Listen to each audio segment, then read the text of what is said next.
Hey everybody, I'm Rick. Welcome to Talking Habs, where you get your daily fix of Bleu Blanc Rouge. It's game number 52, New York Islanders in Montreal to take on the Canadiens. It's an afternoon game because of the Super Bowl tomorrow, Super Bowl weekend. The Habs do this back-to-back afternoon games. And that's why we're here so early. It's a weird time to be doing a hockey game, but we're doing that. What have I got here? I'm going to do some play-by-play. I am going to do the color commentary and talk to you guys in the chat. No, I will not show the game. I cannot do that. I can't have the audio in, but I'll do my best, and we'll talk about whatever you guys want to talk about. So we got about 10 minutes or so till the game starts. The Habs are in their retro reverse jerseys. I believe it's retro reverse jersey day in the NHL. There's a bunch of teams wearing them today. I believe also that it's the last day that teams will wear them for the rest of the season. So I know it's Montreal's last time, that's for sure. Let's see if they can get a win in them for the first win of the season in those jerseys. So let's see what happens. Let's get to the comments. If you're here, talk to me in the chat, and we'll talk about whatever you guys want. It's just Pete. It's just Pete. Hey, Pete, how you doing? So Pete is my co-host for the post-game show. We're doing a post-game show. It's going to be at 3:45. I need a little time to walk my dog and get ready for the next show. So it's at 3:45. Pete's changed. So yeah, we're going to talk about, the game and all kinds of stuff. So hopefully you guys will join us. Izzy, I'm glad you're still there. Izzy, you have you want a prize. I told you last time I saw you, but I think you left the chat. I need you to send me an email with your address that I can send that prize to. It is let me go get it. Just give me a second. Let's see. It's here on the shelf somewhere. I just don't remember where. Oh, here it is. So, Izzy, you won upside down. That's your prize, a Habs pennant. It's got to be about a month since I drew your name. So there you go. Send me your address, and I will ship that off to you.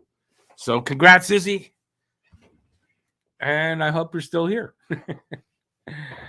That's it. So talk to me here in the chat. We got lots of time waiting for the game to show up on NHL 66. It should momentarily, I hope. And we'll see. They've got 3 of the games so far for today up there. You just waiting. Yeah, the only one that already starts, it's not showing. No, there's 2. The Calgary game and the Island Habs game's not up there. Awesome. No worries. You won, buddy. You won as definitely as a member. You've been a long time member too, so definitely deserving of the win. And so congrats. Hey, Brad, how you doing? Thank God hockey's back. Sick of listening to Depeche Mode. Why were you listening to Depeche Mode? I don't get that. Not on my channel, anyway. Come on, put the game up already. All right, what do I got here for you guys? Not that much. Monty getting the start tonight. So Habs showing some confidence in Monty. Normally, for sure, Jake Allen would have gotten this start, especially, after such a long break. But Monty's getting it, and I kind of wonder if that signals that maybe not that he's the starter, but at least he's a co-starter.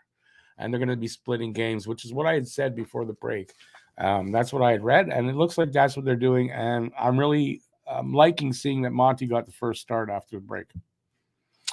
BL says, Habs prospect Riley Kidney is on fire in the queue. He is. Since being traded from Bathurst to Gatineau, he has been averaging over 2 points a game. Yes, Riley Kidney definitely. I mean, the prospects the Habs have are crazy. Crazy good potential from these guys over the next, it's going to be like a funnel, right? I remember, because I can only speak from the 70s when it's how it started, right? Guys started to show up, and every year guys would show up that were big parts of the team over the next bunch of years. And that's what you're seeing. You're going to see an influx of these guys starting this season. You could say last season with no, it wasn't last season, but starting for sure this season, Sean Farrell definitely looks like he's going to be joining the Habs when his season's over with his college team. We're going to talk about that in the post-game show. What else are we going to talk about in the post-game show? Let's go do that. We're going to talk about, we've got a new, we've got a segment called What Irks Me. Everything's new. It's a new show. It's called What Irks Me. Matt is doing that. So every post-game show, Matt will have a little video, and he's going to talk about something that irks him, and then we're going to talk about it. I did see it. I had to transfer it from an MOV file to an MP4 file. So I had to watch it to do that. And I really like the topic because what irks Matt this week really freaking irks me about the subject a lot. And I totally agree with it. So we'll have a good discussion on that. We're going to talk about something that I don't know the validity of this, and it has nothing to do with hockey, but the U.S. military is claiming to have shot down a UFO in Alaska. The name of the town is kind of really, like, I don't know the validity of all this. We're going to talk about that, though, in the post game. And also about what we can expect from the last 30 games. After the game, so in the post-game show, there'll be 30 games left of the season. We'll talk about that. There's going to be changes to the fantasy pool. So all you fantasy pool players here from this channel, I have removed death spos and death adders from the management of a team. I took over the teams. He has become, I don't know what the word is, but he has become impossible to put up with. And so I've removed him, and I've taken over the teams. It won't affect any. I'll do my very best for the, even if I don't know if I guess I'm going to play that team again in the head-to-head. I won't cheat. I promise you that I won't cheat. I'll do it just as good for the other team as I do for mine. The only problem is he's used up all his moves. I can't make any changes. So, but I promise you that. Yeah. So I had no choice but to do it. So I just wanted to announce it here. Again, I did announce it in the pregame show. Okay. Kidney Bean. That's a good, some Kidney Beans. You think that'll be his nickname? Does he have a nickname that we know of? Other than some of the stupid nicknames they give now in hockey.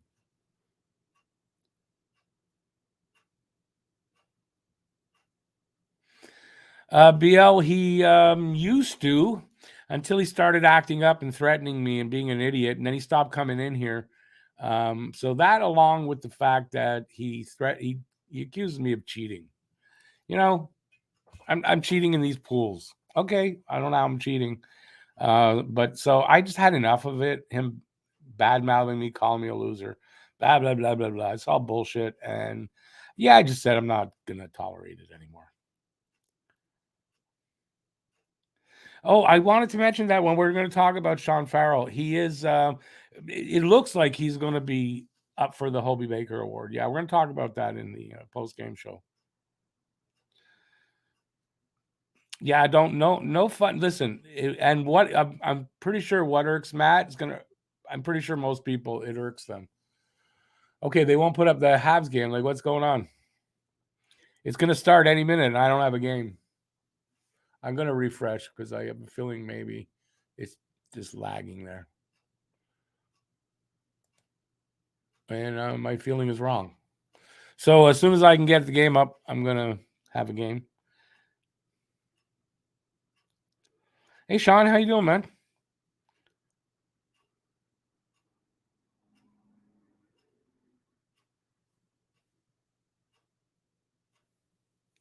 Yeah, I don't know that I agree with you that there's no money. I just think it's a bridge deal. He's got to prove himself. Then they'll know what to do with him. You could be right. I'm not saying you're wrong, because you could be right, Dad. You know, they might be looking to move guys at that point. But listen, we'll see. It's a good deal for them right now. Money's good. Term is good. He'll prove himself. And if he does, I believe they'll sign him. That's my belief anyway. Man, I hate not having the game up. This really irks me. This irks me. When they do this, this really, really irks me. It's the only game too. Like, it's the only game that's not up that starts early like this. The only game.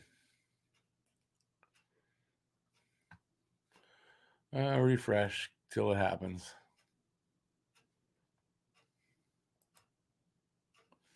Yeah, I don't get it. Hey, Bob. Sorry. I did that too quick for the cannon. Hey, Bob. How's it going? Welcome back. You get what you pay for. You're right, Bill. You're right. I don't really have much. It's not a fair complaint. I don't pay anything for that. So, yeah, you're right. But still, it can still irk me. I'm allowed to be irked. But it's the only one. It's the only one that's not there.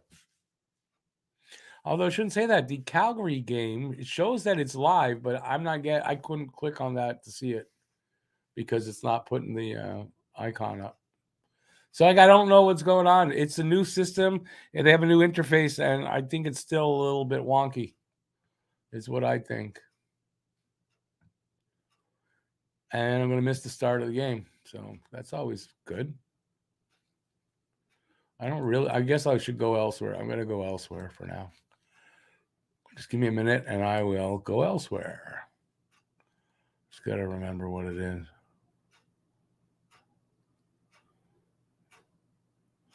And that's not what I want. That's the one I want.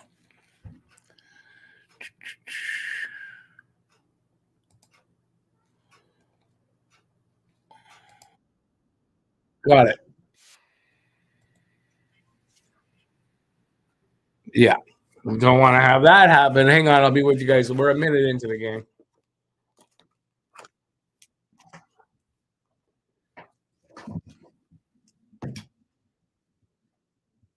All righty. No score. Just over a minute in. Got a face-off happening in front of the Islanders. Goalie in a minute. Or not a minute. If it takes that long, there's something wrong.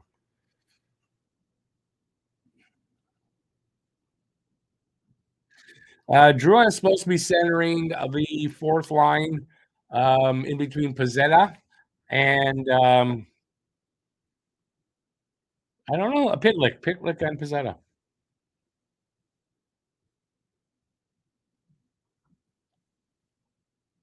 Hey, Brad, welcome back in, man.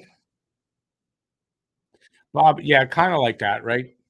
That's still a good segment, you know. Just pick something every week, and then we'll chat about it.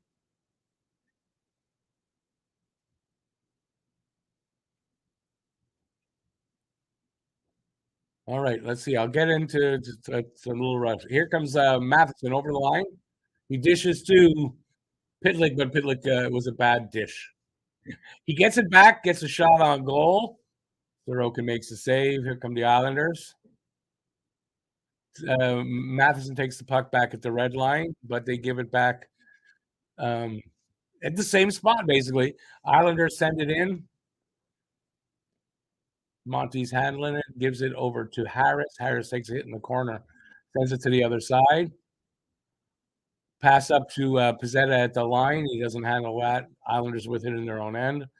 Their pass up through at the red line gets away from the guy, and we got an icing call against the Islanders.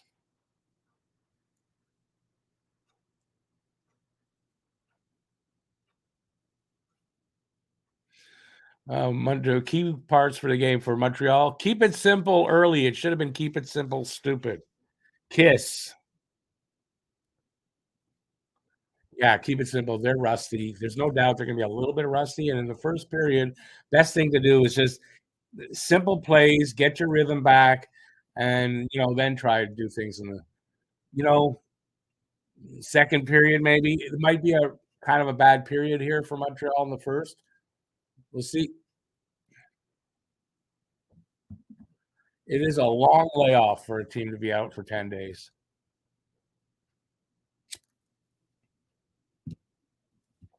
2 shots for Montreal, none for the Islanders so far. Islanders in the offensive zone. They're moving the puck around a little bit. Horvat at the half wall sends it into the corner. They send it around to the other side. Behind the net now, Jack eye all over the guy. That sounded weird.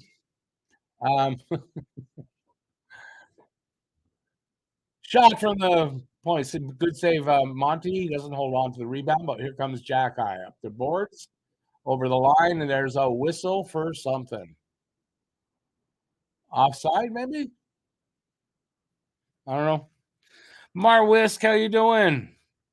Mary Jo, good to see you in the live stream. Is it on NHL 96 or 66 now? I'm going to go check and see before I get excited. It sure as hell looks like it is. I'm getting wait, no, that's the home feed. Yeah. So we do a stop on this one. And we go to the other one.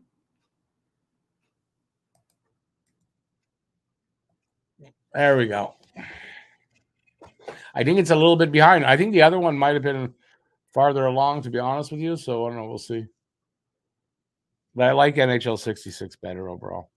And the other one, I get this click every time. It's like somebody clicked in the chat, and it's probably the chat that they have there that I can't shut down or haven't really tried.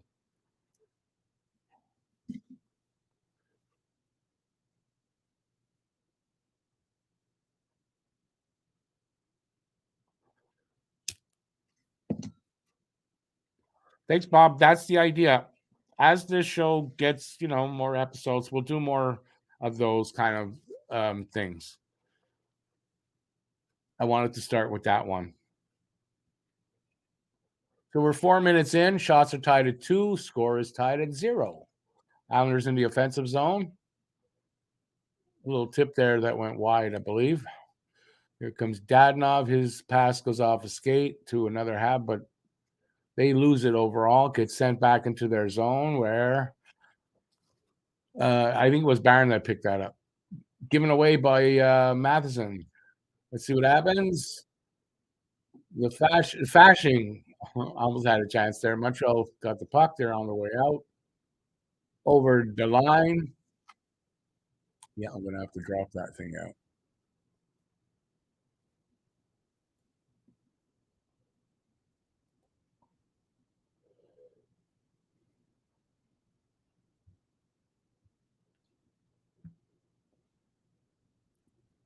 Here comes Montreal. Oh, Kovacevic with a backhand right in front. Save. Here comes the Islanders. They just dump it in and change up. There's a bit of a chance there by Montreal.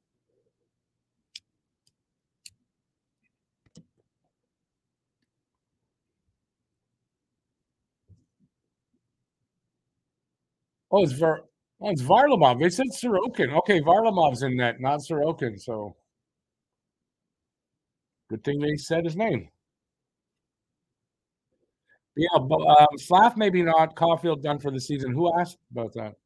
I mean, we know that. Oh, Marwis was asking. I see. Slav will be at the earliest after the trade deadline. Or no, that's Gooley. Slav was sometime after that. Excuse me. Gooley might be back by the trade deadline.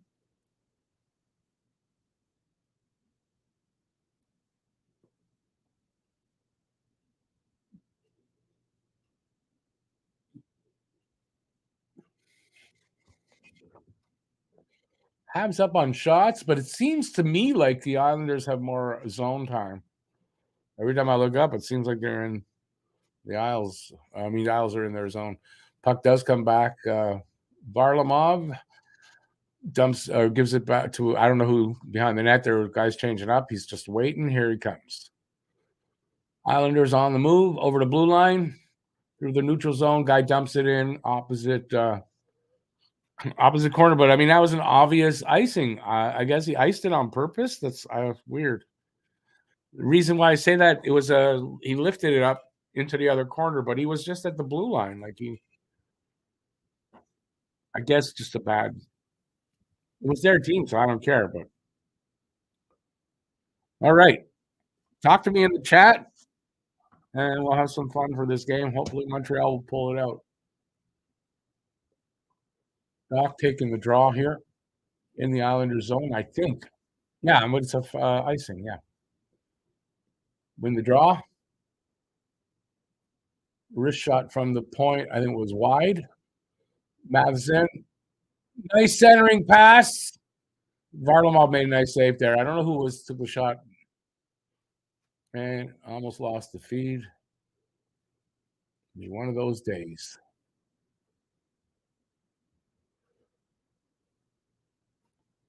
So the puck, Matheson kind of kept the puck in, but it went way up and hit the netting, and there'll be a face-off in front of the Isles goalie.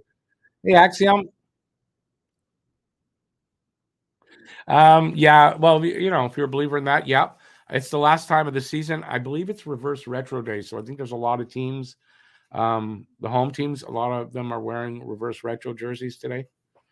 And it's supposed to be, I believe, the last day of the season the teams will wear them.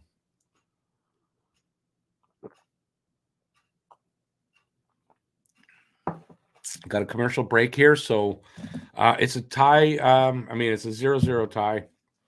We're early into the first period, and a lot of hockey to go on a Super Bowl weekend of games where they're back-to-back afternoon games. So we'll be back at this tomorrow, same time, same bad channel. That's the tough part. I don't mind, one afternoon game, but then when they're back-to-back like that, it kind of throws my weekend off a lot.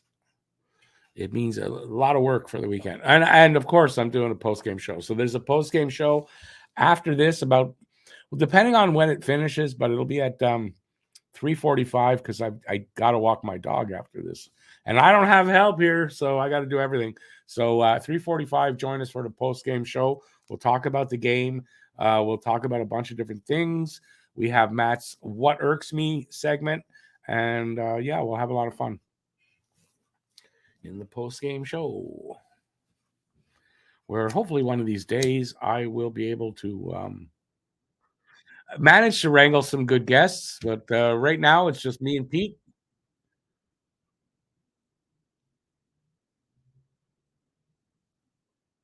Oh, that's what they putted with their sticks. That's what it was. Nick Suzuki won his prize at the All-Star game, putting with his stick. I didn't see it.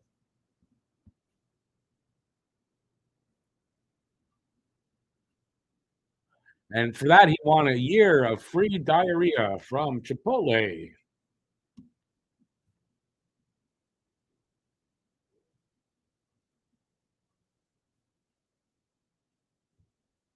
Face-off is over the Isles blue line to the right of the goalie. It's kind of won by Islanders in a weird way, but they flip it into the Habs zone.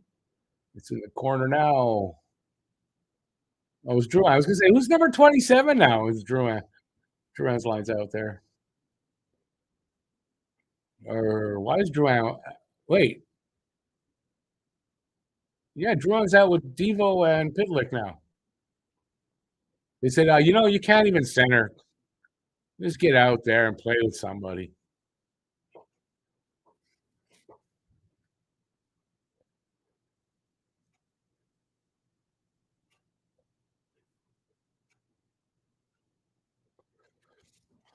Okay, Monty's got it behind his net. I think guys are going to change up here.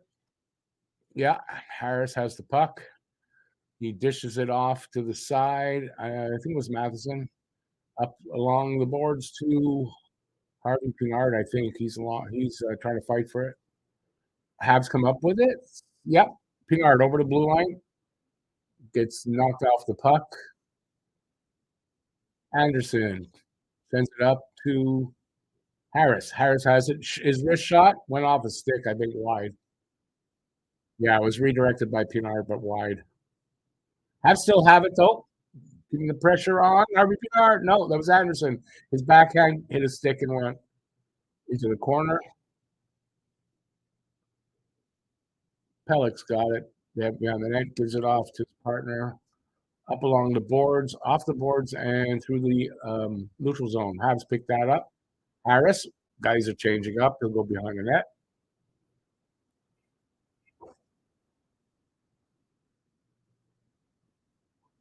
Harris up to Pizzetta. Pizzetta's pass does not hit Ulinen, but Ulinen does pick it up, sends it to the point. Cross, Jack-eye cross. Savard lost it there. Here come the Islanders. Pajot, nice pass, cross ice behind him, but didn't work out well. Here come the Habs. Belzile to Pizzetta. I don't know. Ulinen. Ulinen fighting for it in the corner. Comes up to the point. Sent around behind the net. Habs still have it. Ulinen to Pizzetta. Over to Jack-eye at the point. Jack-eye's shot went off of something. It went wide. Belzile behind the net trying to get it, but the Islanders pick it up. There is a whistle as Belzile was tripped, and we'll have a tripping call against the Islanders. Montreal go on the power play. Hey, Scorchy. Yes, Smurfs are playing again. I guess that's how you can put it. Well, bye-bye, and everybody, this is the absolute last game you'll see them in these sweaters. It's the last game of the season, and they will not wear them next season. It's a one-season thing, so you're seeing them for the last time. And listen, they're hardly Smurfs.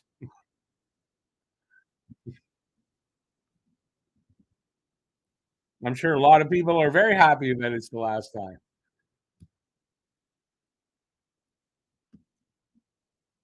Suzuki with the puck. Pass to the side of the net, back to Suzuki. At least they set up. Let's see if they can. Oh, nice little pass to Dadonov, but he can do nothing with it. That might have been another penalty, but they didn't call it. Probably wasn't a penalty, but 30 seconds gone now in the power play. Islanders send it all the way back to the goalie. Here comes Matheson. Smooth skating Matheson. Drop pass, of course. Drop pass has not left them.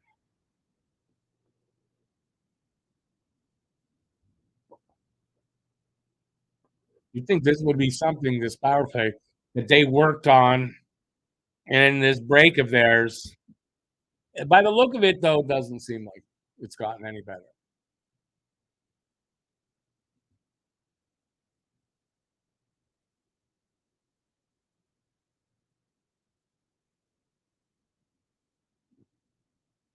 Puck comes out. They had a chance there. Doc almost got a rebound right in front of the net. They're back in. They set up.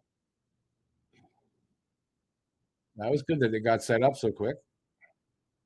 Matheson at the point to Suzuki. Down low. Suzuki through the crease, kind of, but it didn't hit the guy. It came out and tried to bring it back in offside, and we'll have a whistle there. Face-off should be just over the Islanders' blue line to the left of the goalie.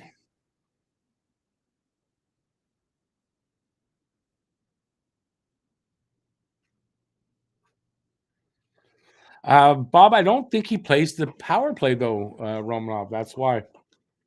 But he's doing okay over there. I'm glad for him. I like Romanov, and probably will always like Romanov. Drouin with the puck. Back to the point. Jack-eye to the other side. I'm not sure who that is. Oh, nice pass to Drouin, but wasted. Jack-eye. A little dish off to Jack-eye from Drouin. Jack-eye shot. I think, Varlamov with the save there. Or the face-off somewhere in there.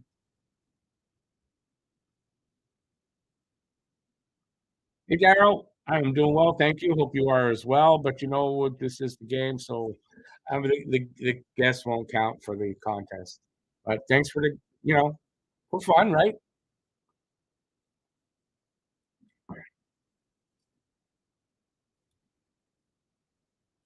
Hard fought draw. The Islanders win that, send it back into all the way back. Savard with it Stretch pass up to the line, and Drouin sends it into the corner opposite side. Habs actually picked that up. Devo back to the line. Quick shot by Jack. Pad save and rebound, and Montreal actually keeps that in. The other Sebastian Aho gets it, can't get it out. Pitlick with it in the corner, loses it there. Islanders flip it out.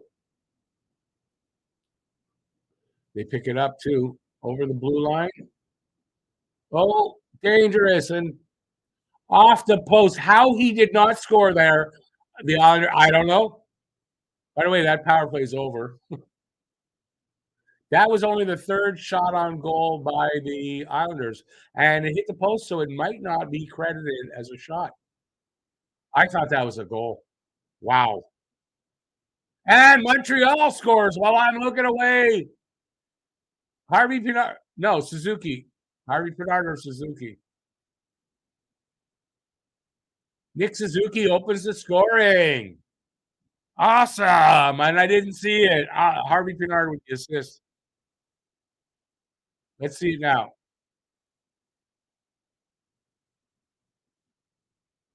Oh, beautiful pass by Harvey Pinard to Suzuki through the crease.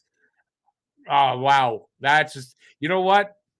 There's some chemistry there. Harvey Pinard and Suzuki. So it looks, it's looking like Suzuki found somebody else that he's got chemistry with to make the rest of the season exciting. And Harvey Pinard is just cementing his place here. I said he's not going to go back. He's not going to go back.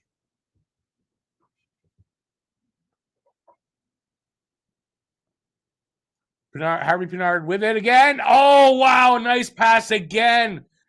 And I don't know who that was, but I don't know how they didn't score there. Have we found a gem in Raphael? Oh, let me get the other way. Go this way. Raphael Harvey Pinard. Suzuki's 17th goal of the season. And well needed. I mean, he needed that goal. And I'm hoping after the break, maybe this sets him up for a little bit of a streak. He goes on these streaks where he'll score a bunch of points. I'd love to see that. Get himself back up into the point a game area. 6 minutes left here in the first so far. Montreal up 10-3 in shots and 1-0 on the scoreboard. Isn't that, just the chemistry there between those guys. Harvey Pinard getting everybody to come to him, and putting the puck through everybody right to Suzuki. It was beautiful.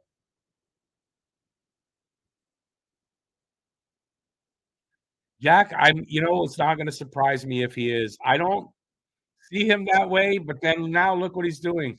If he finds the right center, I think he's capable of putting up good numbers and being a top six guy. It's looking that way. Lucas, it looks like they did get some energy from that goal. Wouldn't you? I mean, it was a really nice goal, and then they almost put another one in very similar. Well, not really, but yeah.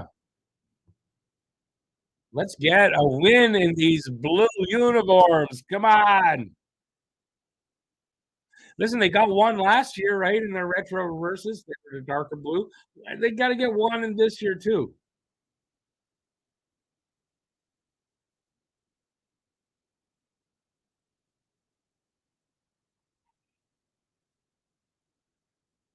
Talk about Harvey Pinard on the broadcast. I feel good about that. When they drafted him, I was right on that. When I was looking at the draft, I said Harvey Pinard. They just scored Dobson. It was tied up. I said Harvey Pinard is going to be a player, and he is. Okay, so 1-1 tie. I sort of saw it. Let's see the replay. Brock Nelson. Okay, Brock Nelson can be a Habs killer too, if I'm correct. Oh, redirected in front by Nelson. No chance for Monty on that.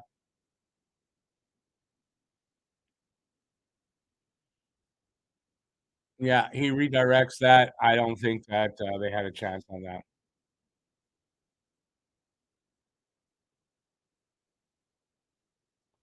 I don't. I listen.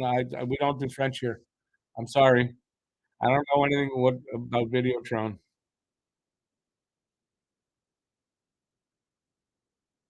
Lucas, you got Harvey Pinard, or you have Brock Nelson.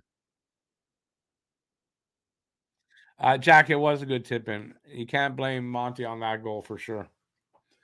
Okay, so we got a TV timeout here. Got a couple, probably a minute or two to, whatever you want to say it in here, and we'll get to the when they get back.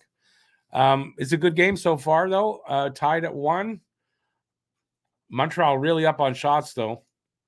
I don't know if that's a thing with the Islanders. They don't get a ton of shots. They only got like I think shots for in the preview earlier. Want to say a little bit less than Montreal on shots for, but not that much. So we'll see. I know offense could be a thing for them. The Islanders, they're not the biggest scoring power, but now they've got Horvat. I think that's going to change a little bit. They'll be a little bit more offensive and better on the power play. But I mean, it's brand new with Horvat, so we'll see how that works out.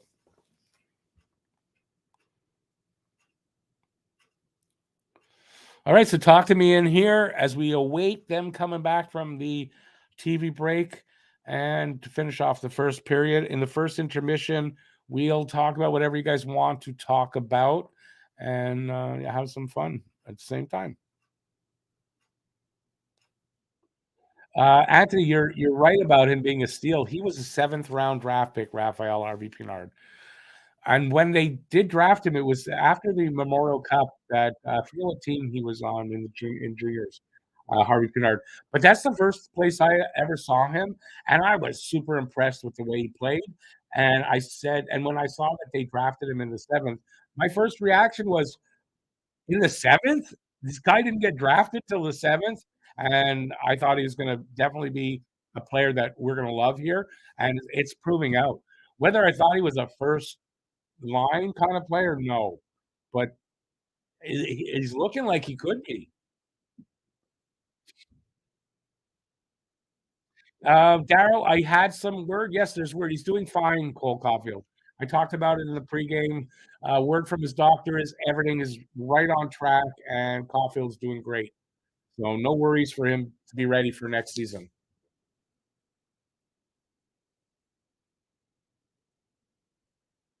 We got now 4:12 left in the first. Shots are 10-4 favor of Montreal in this 1-1 tie. Here comes Montreal. Kovacevic, and then a tip right in front. Saved by Varlamov.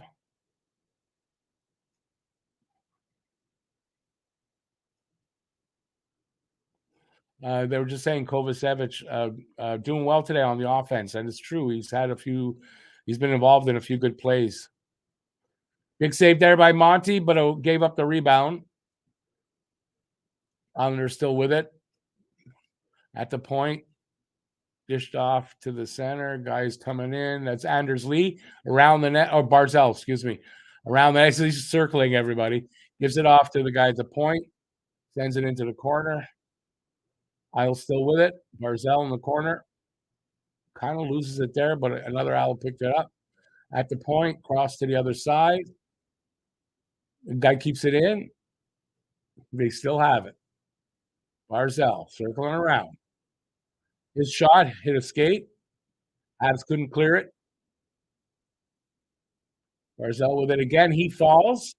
Habs picked up, sort of jump on that. Get it out. Pinard, or Harvey Pinard, he kind of lost it there in the Isle zone. Isles picked that up. They're going to come out here with it. 2:40 left in the first. Shot from the left circle. Monty makes the save, hangs on, we'll have a face-off there.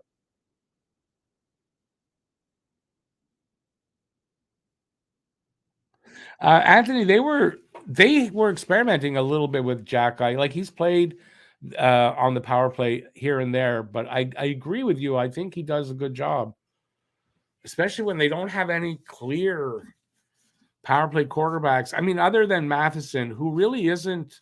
I don't think he's a typical power play quarterback, right? Until we get those guys here, Lane Hudson. Yeah, that's how it is.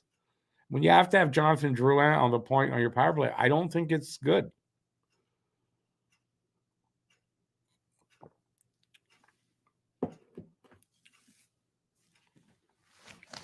Okay, you're a Bruins fan. But sorry, it's English only here.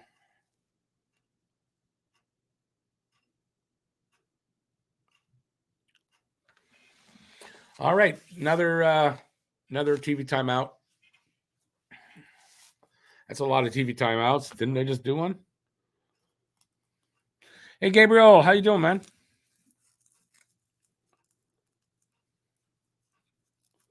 All right. Yeah, so like I said, get ready for the intermission. During the intermission, we'll talk about whatever you guys want to talk about. That's how it goes here. And yeah, that's coming up real soon. There's like 2 minutes to go here in the first. In a 1-1 tie.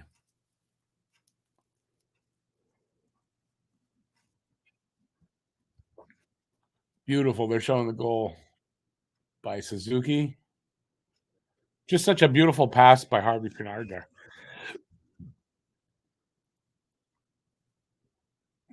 Okay, face off coming up. I think it's at the blue line of the Islanders or at the circle. I can't tell. I see a referee. All they're doing is show a referee. Okay, it's to the right of the of Monty. How's that? Was I ever wrong? Pizzetta taking the draw.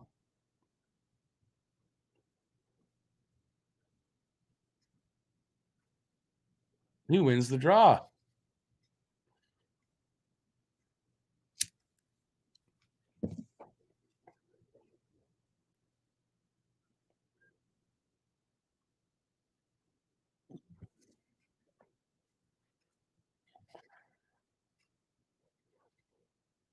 $2:15 to go in the first. Come on, boys. Puck deflects off Belzile right to the goalie. He kind of bobbles it, but hangs on for a face-off in front of him. Anthony Gouli should be back about right around the trade deadline, just before, just after. He's imminently coming back.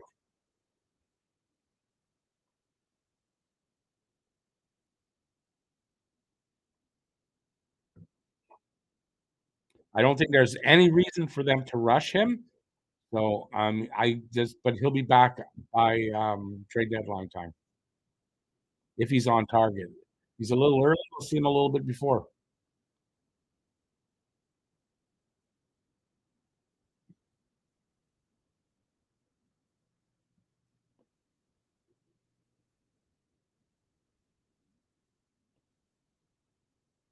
Oh, big save by Monty. That nice setup by Nelson and whoever that was. Monty made a save off his arm there. Habs coming back the other way. In the corner there, Doc and Dadnov fighting for it. It comes out to, I think, to Hoffman. He sends it across to nobody. Where Doc picks it up, sends it to the point. Hoffman, he dishes it to Harris, I think. No, it was Barron. Barron walked the line, took a shot. Varlamov with the save. He'll hang on. We'll have another face-off there. That's something Barron's good at, walking the line and shooting.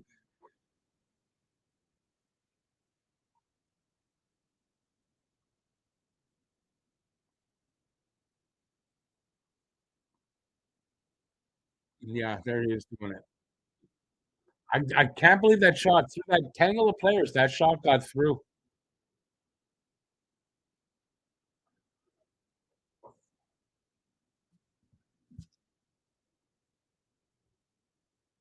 $125 to go here in the first. It's a 1-1 tie. Miles crossed the Habs line. They send it to the corner where Dvorak sends it over to David Savard. He sent a stretch pass up along the boards to, who was it? Was it? It was Drouin. So you knew nothing was going to happen. Well, but you knew, I saw who it went to. It was like, I didn't get excited. I was sure it was Drouin. Ah, I'm sorry. With everything he's gone through, I don't mean to be too disrespectful, but he has been exponentially disappointing this season in a contract year for this guy, and he just continues to keep being disappointing. That's all. That's all I'll have to say. How's that? Last minute of play in the first period.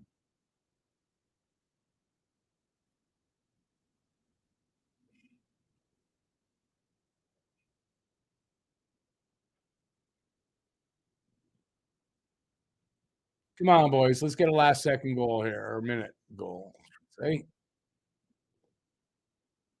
oh, bad pass. Kovacevic, come on. Shot, save, big rebound, but the Isles pick that up. 26 seconds to go here. Isles in over the line. Let them not do it. Don't, no, please, let not, no, no, I can't get the words out. Don't let them get a last second goal. Good. And he gets it, flips it up out to the neutral zone with 10 seconds. 5. Yeah, okay, well, get out of this period. 1-1. After 1, we got about 15 minutes till they drop the puck for period number 2, so we can talk about whatever you guys want to talk about.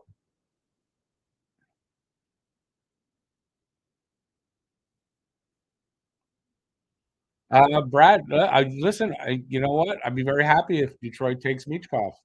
No worries. I don't think Montreal takes Michkov if he is around when they pick, but that's good. If Detroit, that's good with me. I think he's a risk as far as whether he comes here at all. So we'll see. Hey Harry, how you doing, man? Yeah, I agree with you on that. It was a good period so far by Montreal. Suzuki really needed that goal. I really think it's. I'm really happy he got the first goal and that he scored. And Kovacevic has been playing really well in the first. Yeah.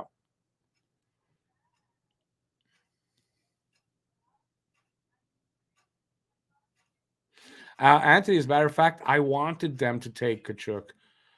In that they took KK, but and then Ottawa took Kachuk right behind them. But yeah, Brady Kachuk. I would like the kid.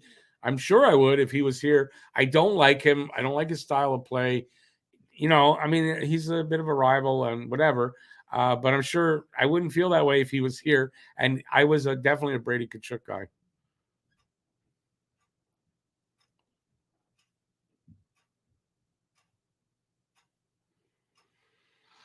Brad, yeah, I think it's a possibility. I personally think Michkov drops. We'll see. Yeah, babe. And whatever team, listen, whatever team picks him, they got to be patient because you're not getting him for 3 years, and that's like without a doubt. And then, will you get him at all? Like, I don't know.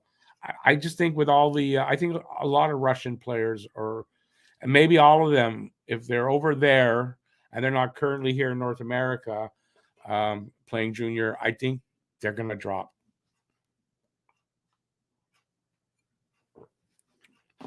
Michkov looks like the kind of pick that drops out of the first round, and early in the second, some team goes, "Yeah, we're going to take him because if he gets to the NHL, it's a steal, and then he'll get a chance. You know, someone taking a chance, or a team with multiple picks in the first round, not Montreal.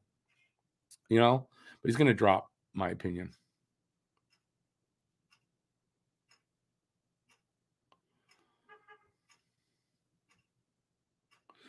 Is he elite, Kachuk? He could be one day. He's not elite right now. But he has potential. I mean, he's got what, over 50 points so far this year. I mean, he's got potential. Comes from a great he's got great pedigree. No, he's not an animal to say pedigree, but he's got great pedigree from his dad. I think other players in his family. Like, there's a good hockey history in his family. So, and he's definitely got talent. Jack, it's a tie, a 1-1 tie after one.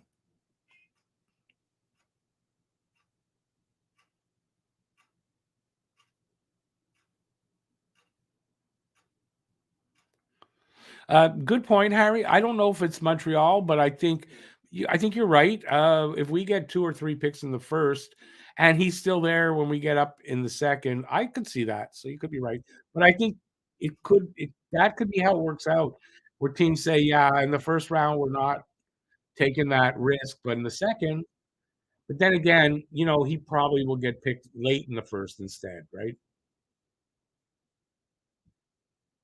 No worries, Jack. That's one of the reasons I'm here.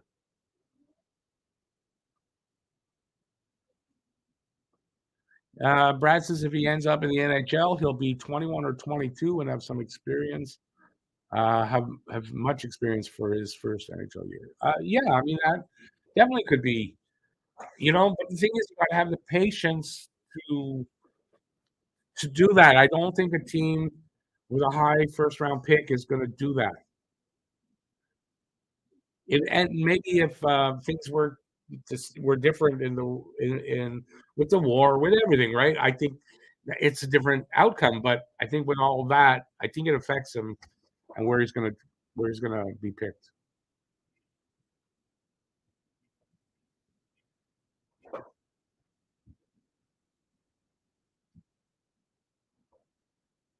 All right, so I'm gonna take these off.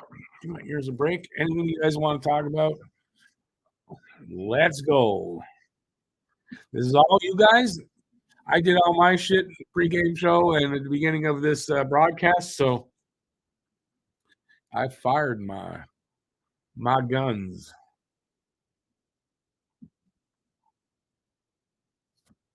I'll wait.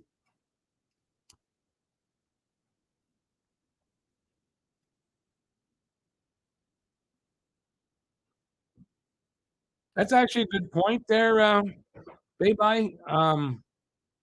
That as there's less, and I think they're lowering the quotas you're allowed of foreign players. So yeah, we'll see how that affects the play there, and it might lower the quality. You could be right there. It's a good point.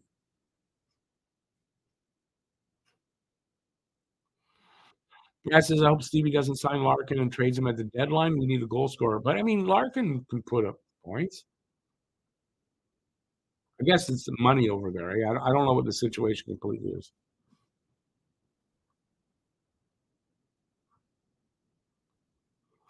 Stan, I think that's what Marty is looking at. He needs to find a player to play with Suzuki that's going to obviously motivate Nick as well and boost his numbers and boost and play well. And I think you might be right. I think he might have found that.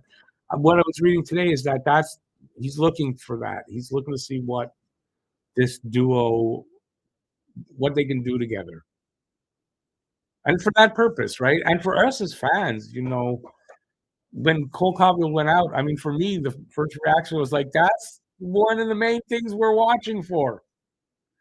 So, but this could kind of replace that. Look at the way he's playing. If he can keep that kind of play going the rest of the season, well, we've got something to really be excited about. And you know what? That type of a player. He's that. Harvey Pinard is a Brendan Gallagher type, heart and soul type. I think. I think this kid could really buy into all of this and just thrive for the next 30 games in this kind of a role. He's hungry and he's driven and he's got, you know what? He's got the talent to do it. So Brad says Larkin is asking for 9 million and Detroit's offering 8. You got to think there's room to negotiate something there, but that's a lot of money. Is Larkin worth 9 million? I don't know. He's a center though, so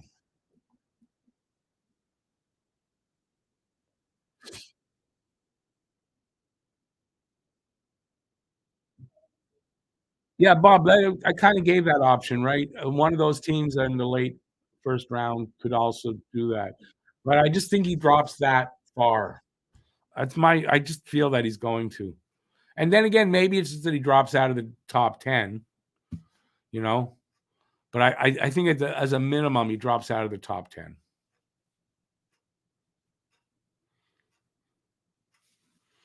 There's a lot of good players in this draft.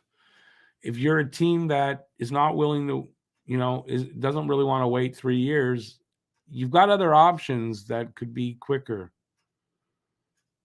That's all I think. We'll see. And then I could be totally wrong, and he goes second or third. Because also, I think if you're a team that's in the bottom that figures it's going to take 3-4 years till we're any good at all, you could say, let's take Michkov. He'll be here right around that time. That makes sense.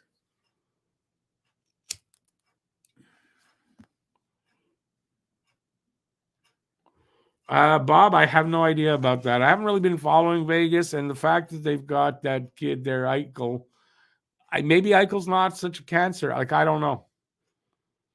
Maybe it's smoke and mirrors too. I don't know. I think you got a rookie goalie there that's been kind of like unforeseen that's doing it. That could really, we had that with Dryden way back in the day, that first year he came in.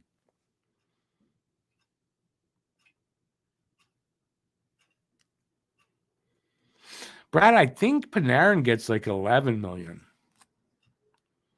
I think something like that. He's making like crazy money, but yeah, it's to me. I think Larkin at 9 million is a little too much.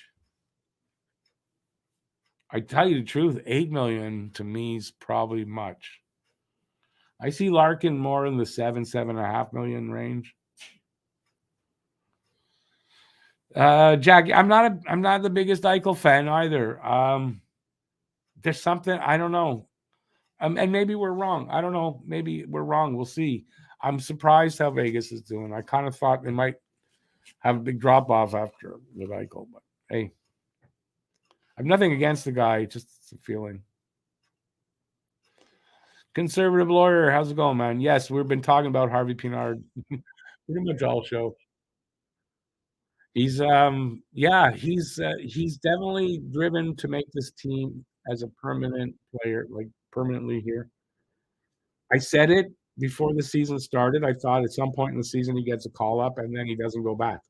And here he's proving my point. Honestly, didn't think he'd be this good though. I didn't. I just thought he sticks around. Yeah, he's cementing his spot here right now. I don't know how you send him back. The only thing I could say is that he's waiver exempt, and you get stuck in a place where you can't move your veterans at the deadline, and you got no room. If they can move the guys that they need to move, he ain't going back. If they don't, maybe he has to. That's the only thing. Personally, if you got Mike Hoffman and Dadonov here, you just waive those guys. Let somebody pick him up and lose them instead of sending him down. That's my personal opinion. But there's no what do I want to say? There's no goal like of reaching the playoffs for them. So like why do that either? But I think Harvey Pinard, yeah, I think I keep him because you want to also get him going in that, like get that experience, get him a little bit jump started in his career to hopefully speed up some of this rebuild.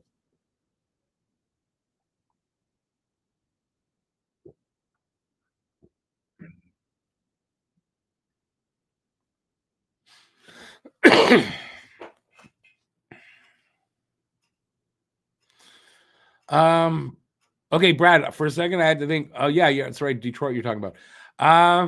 Yeah, I could see that. I could see that. If they're not planning, like if they think they're not gonna be able to sign him, you gotta trade him. You can't lose him for nothing. As far as I know, he's a UFA. He might be an RFA. I don't know. If Drew or Mia Monahan are ready to play, do you think Hughes will make a trade to keep RHP in the lineup? First of all, I don't know how you move Drouin, but if you can, they do. Armia, same thing. And Monahan, I think if he's not injured at time of the deadline, they move him. So it depends if he can move them. I think he will anyway. I don't think just to keep Harvey Pinard in the lineup. It's to move them and get something for them.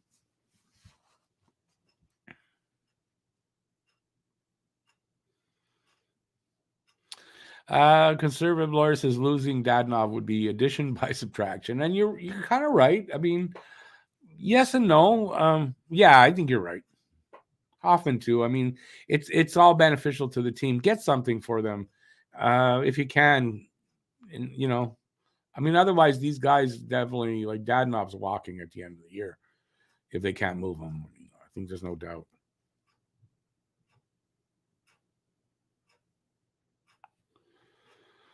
Anthony says, in his opinion, they should trade Monahan, Edmondson, Armia, and Drouin by the deadline. I think, there's a lot of rumor right now about Anderson. It's not at this point. I'm going to say not going to be shocked if Andy moves. I know they really want another first round pick. Right now, it looks like Josh is the best bet to get that. So I think if a team blows them away with that offer, Josh will move.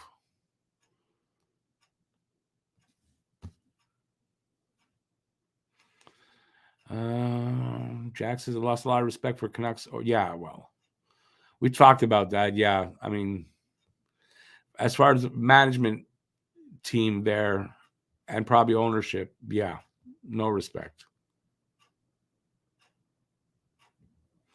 And they've talked about it. He says, did you hear about Price selling his home in Montreal, moving next year? They're going to, at the end of this season, current season, so April, they're going to be moving back to Kelowna. His wife said she's sure they're going to make a lot of trips to Montreal, but I think it signals what's going to go on. Like Price is not going to retire. I said he would. I guess I was wrong about that. He won't retire until his contract's up, and he's going to spend the next 4 seasons on the LTIR to come in and out of the city when he feels like it. And if there's a miracle, and pretty much that's the words he's used, if there's a miracle and there's an improvement and he's able to get back to training, then he'll do that. But it does not look like it or sound like it. Have a good one, Brad. Thanks for joining us. Conservative lawyer, yes. Sometimes he does score Hoffman.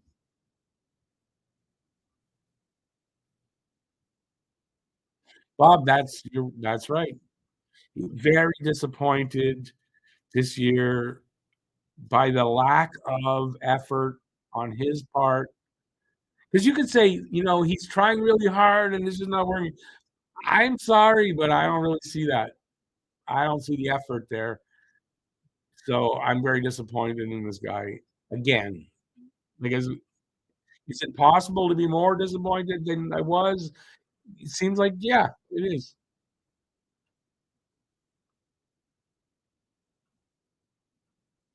Bob, I don't think Edmonton alone brings you a first round pick, but if you package them up, with something, I think it does.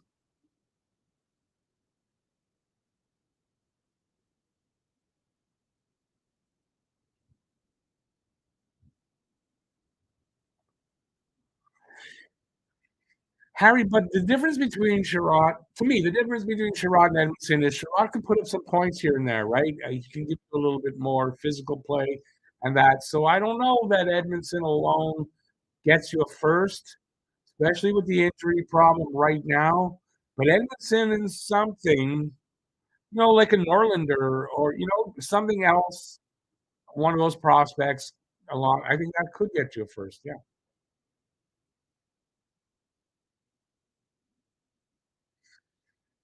All right, we're about back for the second.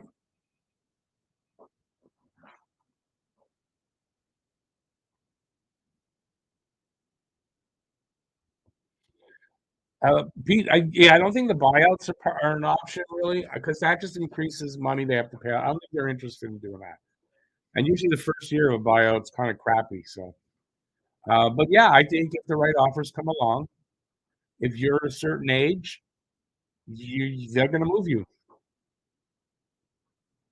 Remember also, they're new to this city. They did not make these deals to bring these guys in. They're not beholden to them in any way. It's a business. If the right offer comes along, they move them. I think it's just simply like that. Uh, Puck is about to be dropped. Habs win the first draw of the second period. In this 1-1 tie, Montreal's doubled up on shots 14-7. And you're up to date.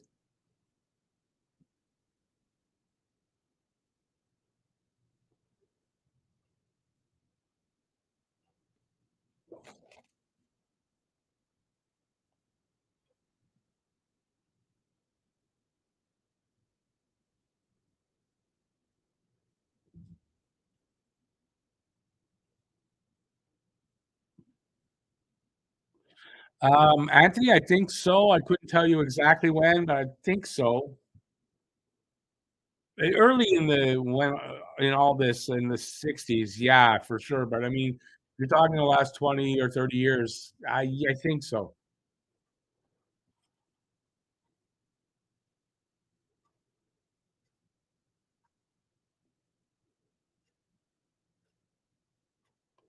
Bob, good point.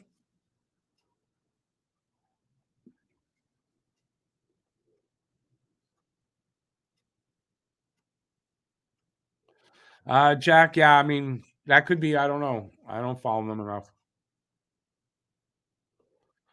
No, I'm looking at you guys here in the chat. I didn't see this elbow.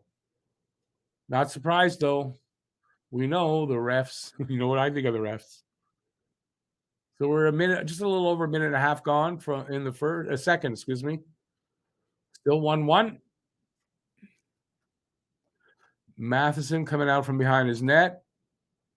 Sends it up along the boards. I don't know. That might be icing. Yep. Icing against Montreal.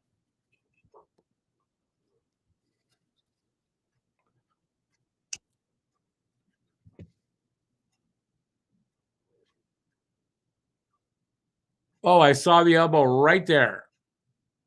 How'd that not get called?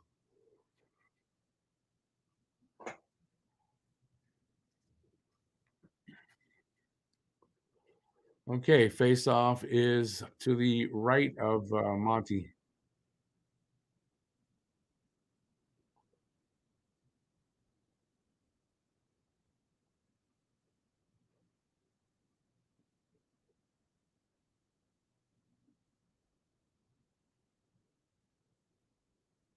I don't know who the refs are. I couldn't get the refs info before. Like I gave up trying like an hour before the game. You'd have thought they'd have updated that early, like the lineups I got yesterday because of the early start. All right, we're almost 3 minutes in. Oh, yeah, almost three. It looks like there's 2 shots by the Islanders, none by Montreal so far. So let's hope they didn't lose their momentum from that first period. Kind of an unexciting second period so far, but that could change at any moment.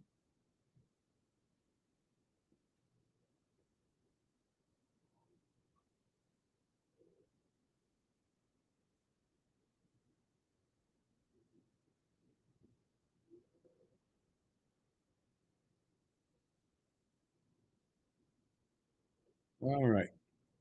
Here comes Montreal breaking out of their zone. Kovacevic over the line, throws it around behind the net to the other side. Drouin there, loses it along the boards. Pitlick picks that up, but comes out. So they're in now their own zone. Kovacevic, his pass hit a stick and allowed the Islanders to take over. Here comes Horvat. Nice drag move and a wrist shot, and Monty tracked him well, made the save, hung on. We'll have a face-off there. Nice It was a nice drag, toe drag or whatever they call that by Horvat.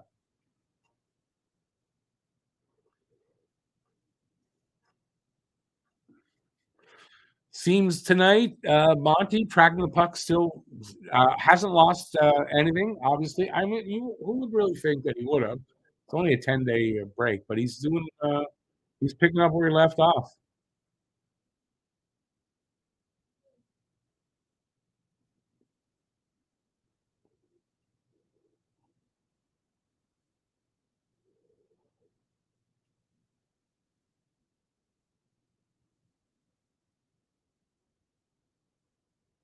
Here comes the Islanders. Pajot cross ice.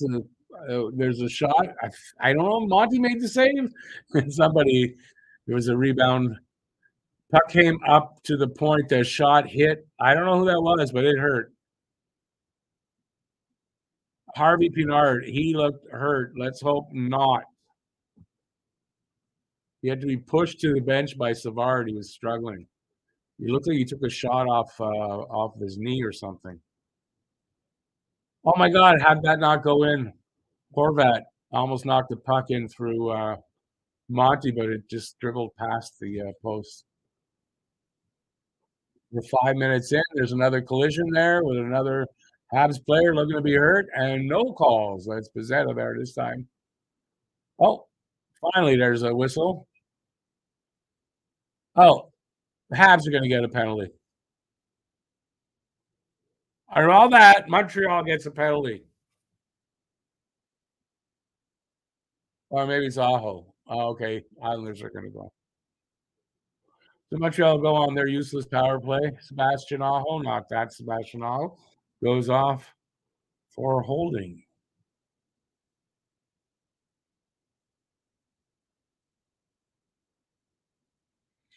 Yeah, that's holding, but I mean, then now I see the holding call, but whoever he held there, he went head first into the boards. That's not a call. We just showed the Harvey Pinard injury. There's a slap shot right, Romanov too, right on the knee.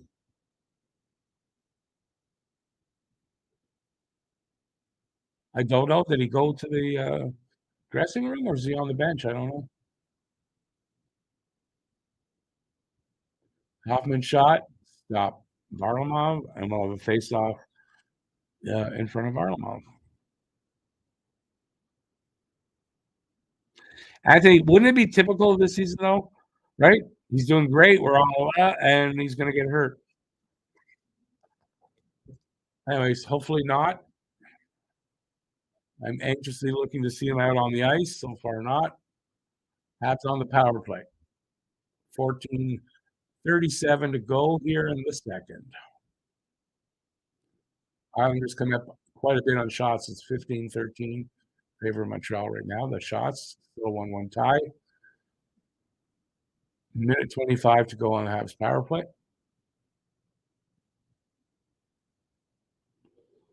They're trying to set up. They kind of do now, but give the puck away right in front of the net. They get it back along the boards.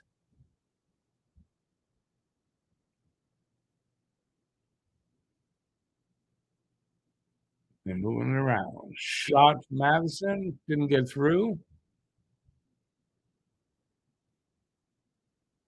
Less than a minute to go on the power play. Nice to see them get a power play goal. They have a good PK, the Islanders, though. So take a shitty power play, good PK, and yeah, you're probably not going to get any goals. Puck comes all the way down to the goalie, but it's Montreal that sent it all the way down.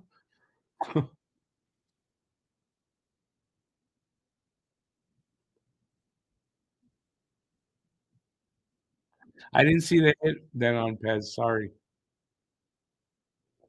Unless it was the one where the penalty was called.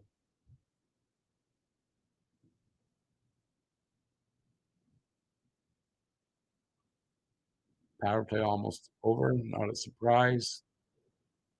Power play is over.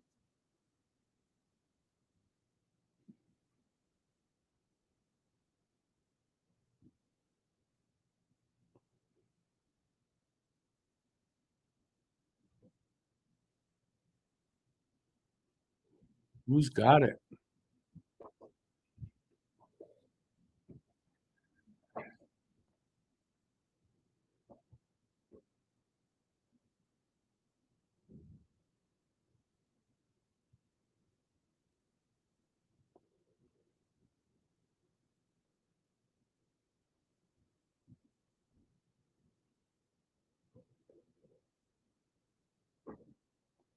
Come on, boys, get it out of the corner.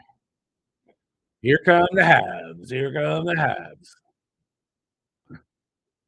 Anderson breaking in, and I don't know what he tried there. Was that a little pass or whatever? Right in front of the net, he lost the puck. Islanders send it back now. Savard behind the net to Belzile. Belzile cross ice to Ulan. No, that's Kovacevic. He sends it into the other zone. And Islanders send it back. Kovacevic to Savard.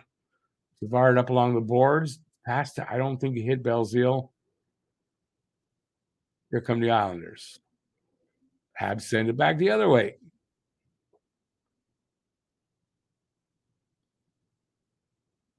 Habs. Oh, I was going to say Habs keep it in. Islanders got it out. Barzell with it. Cross to I don't know who's got it.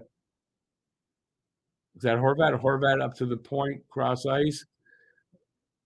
Kulak now shot didn't get through. Habs picked that up, and that's Suzuki. No, Harris. Harris over the blue line to Ulanov. Ulanov lets it go into the corner. Where Islanders pick that up. They're going to come out with it. Nope, it's still in the corner. Behind the net to the other side. And then up along the boards. Suzikis in the corner. Puts it behind the net. Where, I don't know, he couldn't handle it. Habs, here comes Hoffman. Hoffman over the blue line, tries to kick it ahead to himself, and that didn't work. Here come the Islanders the other way. That could have been a penalty there by Montreal. Here comes Habs. Doc is centering pass. Kind of didn't work. The Islanders sort of swatted it away. Savard at the line. His shot went off somebody into the corner. Habs pick it up there, though. Back to Savard to the point. Cross to his partner. Back to Savard. Shot. Doesn't get through. And the Islanders send it all the way back for an icing call.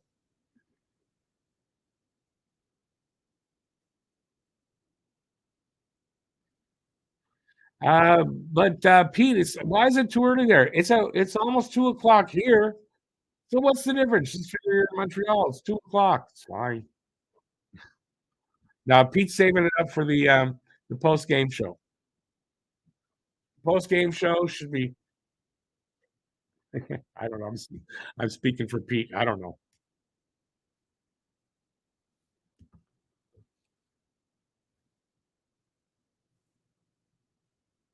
So we're over the halfway mark in this game and in this period. Shots are 16-14 in favor of Montreal in a 1-1 tie. Oh, nice shot there by whoever that was. The Islanders. Good save by Monty. Gave up a rebound. Right now it's in the corner. Up to the point for the Islanders now. In the middle, the shot came in, hit somebody. Islanders keep possession. And Harvey, oh good, Harvey Pinard out there. He picks it up along the boards. Pushes it to Andy. Andy sends it into the corner. He retrieves it and sends it up along the boards. But the Isles pick that up. And then they lose it at the blue line, Montreal. They come back over their line. Flip Dvorak picks it up in the corner, was flipped in there. And then loses it? No, they still got it. They're fighting for it in the corner along the boards. Somebody's stick went flying. Harris came up with it up to the line. Kovacevic back to Harris. Shot! Oh, there was a good stop by Varlamov. The rebound came out. I thought he's scoring on the rebound. He didn't. Varlamov was really good there. Harris should have scored there.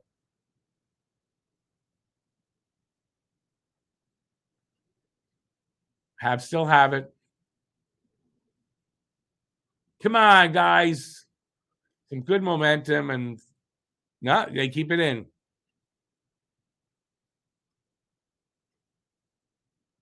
Oh, yeah, that's true. The Islanders, they need to change. That's what's going on here. They are gassed. Habs just have to keep possession and move it around. The opportunity should come.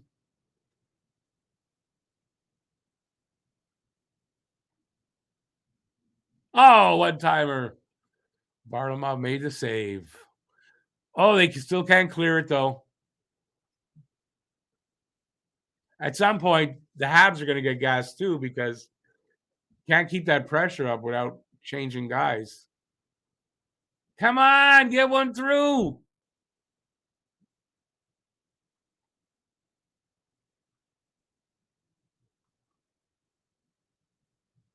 Habs still have possession, still putting the pressure, and they give it up, and it gets cleared out. Islanders will be able to change up.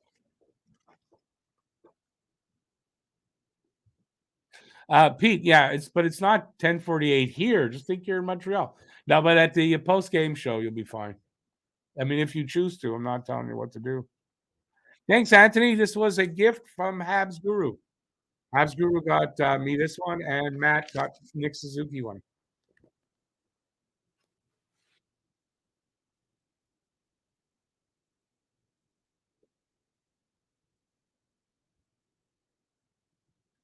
Instead, it gives it away in the neutral zone. Here come the Islanders with a shot. Save Monty. He'll hang on to that, and we'll have a face off in front of him. 1-1. 1-1 game. About 5 minutes left in the second. TV timeout.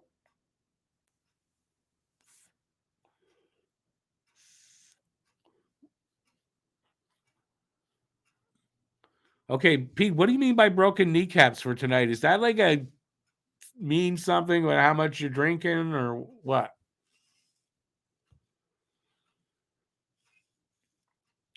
By the way, if you're in the audience and you're having a good time, please give a thumbs up. I appreciate that. Never asked for it often enough. That's why I don't get a ton of them. Or it's because I'm shit. I mean, it's one of the two things. I tend to think it's the latter, but if you don't think I'm shit, please give a thumbs up. I appreciate that.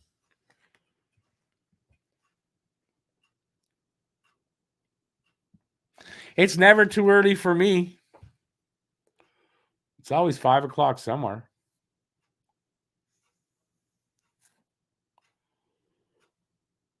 If I get up in the morning, it's 5 o'clock somewhere.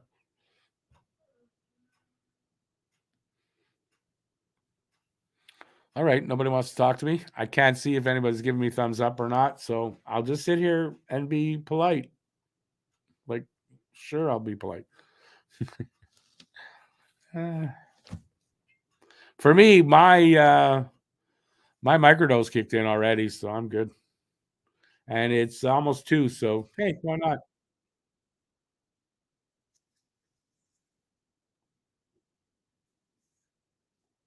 They're showing Caden Gooley skating. He was back on the ice yesterday for the first time. He's expected back around the trade deadline time. That timeline kinda figures he might be back in the lineup a little bit before.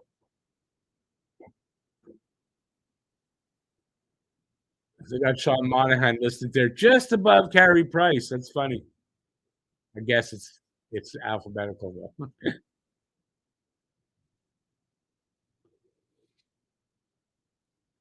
Some pressure here with 6 minutes to go by the Islanders.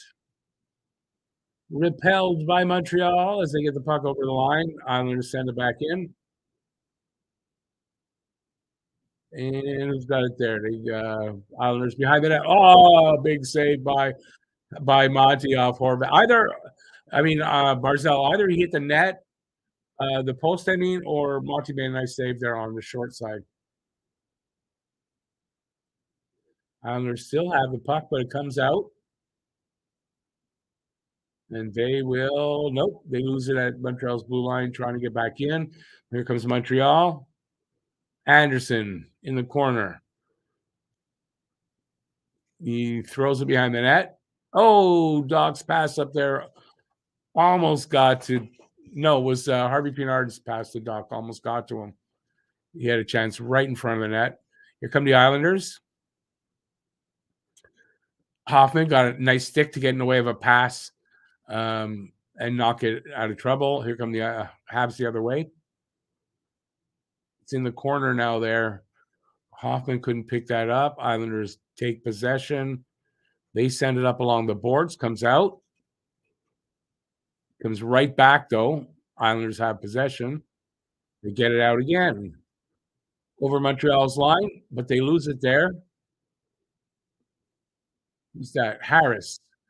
Spins and gives it back to Kovacevic. Kovacevic over the line, gives it to Dadonov. Dadonov sort of circles around in the neutral zone. Gives it to Doc. It was a give and go. And Dadonov didn't do much with the when he got it back. It's all the way back. Monty gives it to Kovacevic, who goes behind the net, dishes it off to the left. Harris puts on the brakes, sends it back to Kovacevic.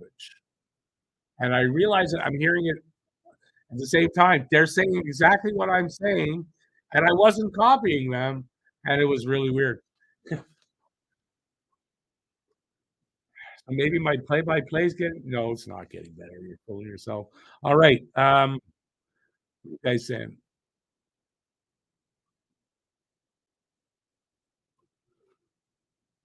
Mary Jo, 7 p.m. in the UK. So good to have a game. Yeah, well, you get again tomorrow. You don't get too many of those, unfortunately for you.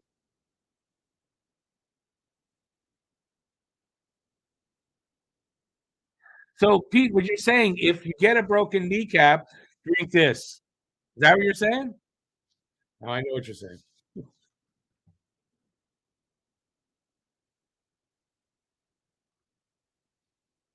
3:33 to go in the second. Habs are only up by one shot now, 18-17 shots on goal. It's a 1-1 tie. Varlamov just the puck came in at him. He hangs on as there was a Hab chasing it. Although the face-off in front of Varlamov.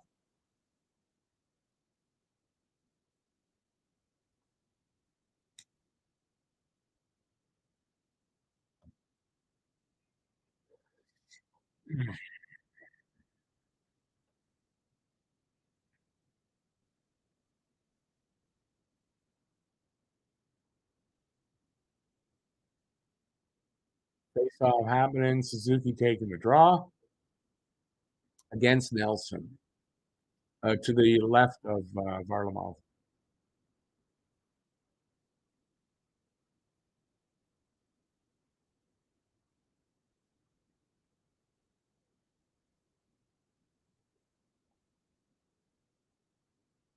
Okay, maybe drop the puck there. Habs win the draw. Nobody really did. It ended up that the Islanders kind of took it away, but Harvey Pinard now in the corner throws it behind the net to the other side. Suzuki, anyways, he gets it up to the line. Yeah, in the end, Islanders get it out. Barron rings it around to the other side up along the boards. It gets sent into the Islanders zone, but they take possession there and get it out, not cleanly, as Habs will pick it up over their blue line. And they'll break it out again. Here's Barron. Crosses the line, sends it back to Zeta, but loses it. And it got away, I guess, from whoever. It comes all the way back. Savard gives it over to Belzile, up to the line. And they can't get it out, though. Then they do, but Islanders take possession there. Send it back over Montreal's line where Savard picks it up. He gives it over to Jackeye. Jackeye to Belzile at the red line. Belzile throws it into the corner. It was behind the net where the Isles pick that up there. And they'll try to pass. Nope. Belzile steals a puck or intercepts one.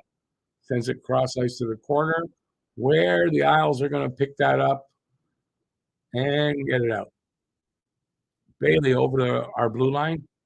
Sends it across ice to somebody there. The shot, I think, went wide or didn't get through.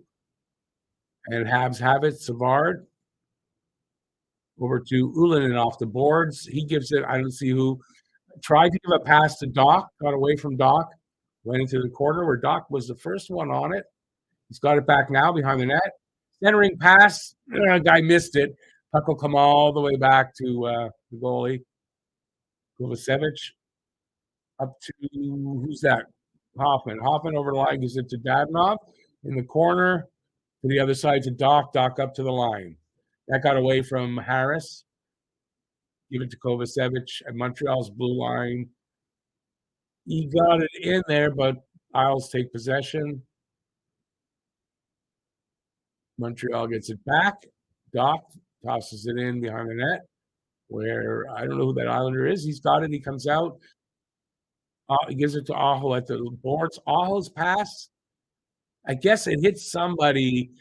So there's no icing call, but there's a penalty for holding against Harris. So they'll go on a power play. And they're going for a commercial break first.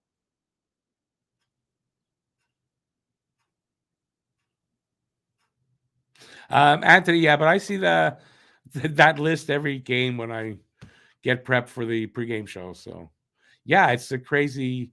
I don't know if there's still 10 on there, but it's 9 or 10 people on that list.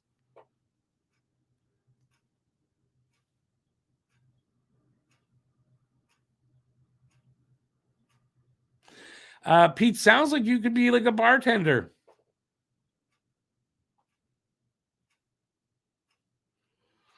Pour over a frozen steel sphere, and then what? You drink the drink and try to eat the sphere. I don't know much about mixing drinks. All right, they're on a commercial break, so when they come back, I believe we are very near the end of the second period. It's a 1-1 game.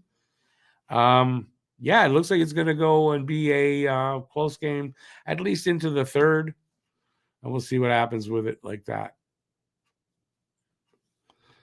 You can always fall back on it if you need work, right? Be a bartender. Nope, not me. I mean, if someone taught me, I guess I could, but no, I don't know how to mix. I don't drink very much, so I don't know much about drinks. You can't roll them up. I don't know anything about it. So the Habs are on the PK as Harris is off for holding, I believe.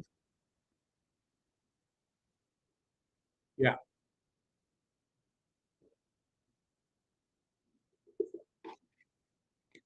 First Islanders power play of the game.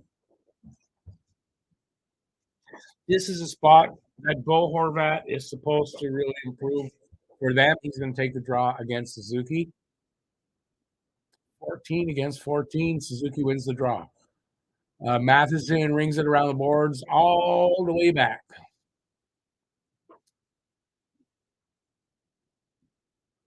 Here come the Islanders back again. Habs interrupted that. They had to regroup back in their own end now. 30 seconds left gone in the power play and only 15 seconds left in the period. So more than likely, they're going to go into the third with a little bit of power play time, unless they pull the trigger here by chance, 5 seconds. And they did, as I said it. It's exactly what happened. As I said it. I don't know how. It's a weird-looking goal from here. So it's 2-1. Jesus Christ. I'm telling you, the Habs didn't have any bad luck. They'd have no luck at all. I got to see this. It was a weird-looking goal anyway.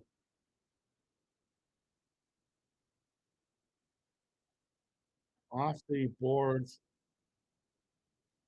I still don't see how that went in. Oh my God. Like it was just like thrown to the net and went just under the pad as he was getting it down. That's what it looked like to me. And then when um, he could have had that, had that back, but I don't know that I fault Monty on that. I think that's just about as much luck as you can get for that puck to have gone under the pad like that. Anyway, that's what happened, and they're up 2-1 after two. A last second goal, pretty much, and let's see how that affects Montreal going into the third. But right now, we got 15 minutes till they drop the puck for that third period, and we can talk about whatever the heaven hell you want to talk about.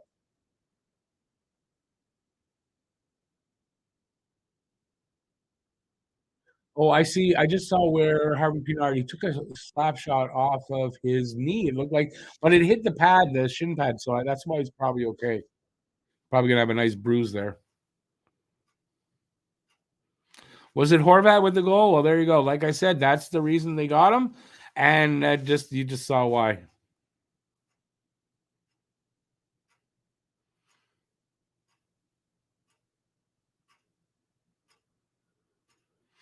Yeah, Harry, you know what? He probably did see that. I don't know. It seemed more like he tossed it to the net, and he got it there just before that pad fell far enough to block it.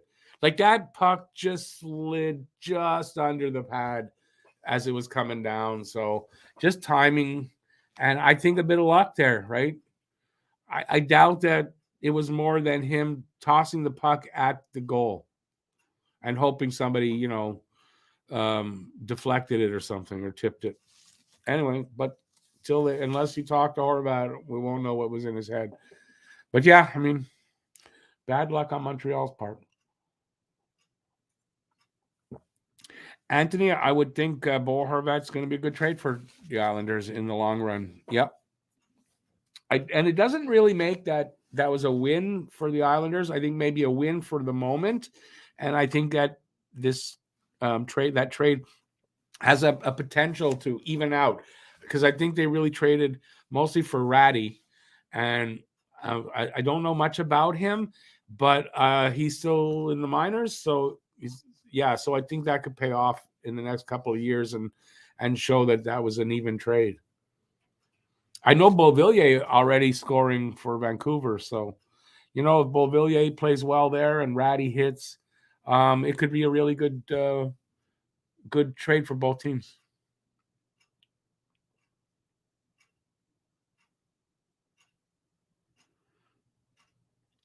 J-Fed, yeah, I think that's what it was. It's a fluky goal. It was just flipped at the net, and it just, sometimes those go in. Sometimes those go in, Is that an omen for the third period? It could be. It could be. Anthony looks like it, eh? Barzal and Horvat is saying good chemistry. Kind of the way we're seeing the chemistry between Harvey Pinard and Suzuki, it looks like for the Islanders. Initially, Horvat and Barzal work well together.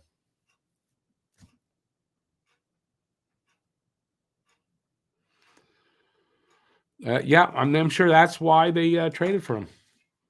It was a good deal for. I think it was a good trade for the Islanders in the long run. And I think the Islanders are kind of in a bit of a win now situation anyway. So they wanted to bring in a guy that's for now and not like Ratty is for the future. I think, their window's open now and they'd like to, take advantage of it, I guess.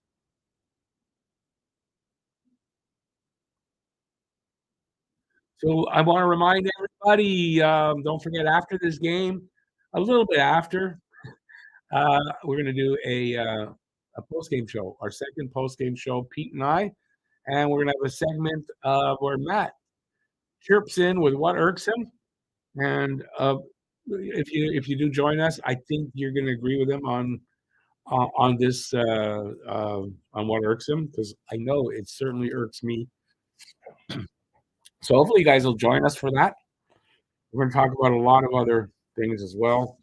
I think we're going to talk about the refs. a little bit. Uh, yeah, we're going to talk about Sean Farrell, who is rumored, and it looks like, I mean, it's a good rumor. It pretty much comes from the mouth of the GM that he should be with the team at the end of his season in college, like Caulfield did 2 seasons ago. Is it 2 or 3 now? I don't even remember.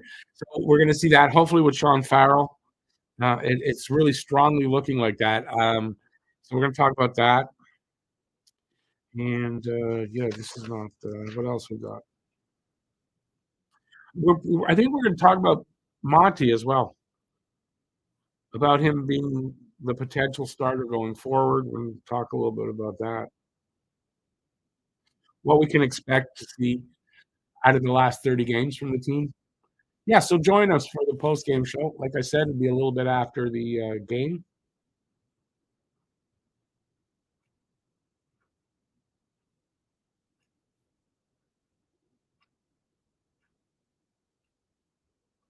Hey, baby, welcome back. Welcome back. Yeah, I'm glad that went well. Farrell has like 14 goals, 10 what? 14 goals, 10 with Harvard, I think this year. Decent. I tell you what he's got. He has 14, yeah, 14 goals, 27 assists. His 27 assists ties him for third in the NCAA. 1.13 assists per game. Second in the NCAA. 41 points, second. 1.71 points per game, second. And he is definitely going to be considered for the Hobie Baker Award, which is something that Caulfield won.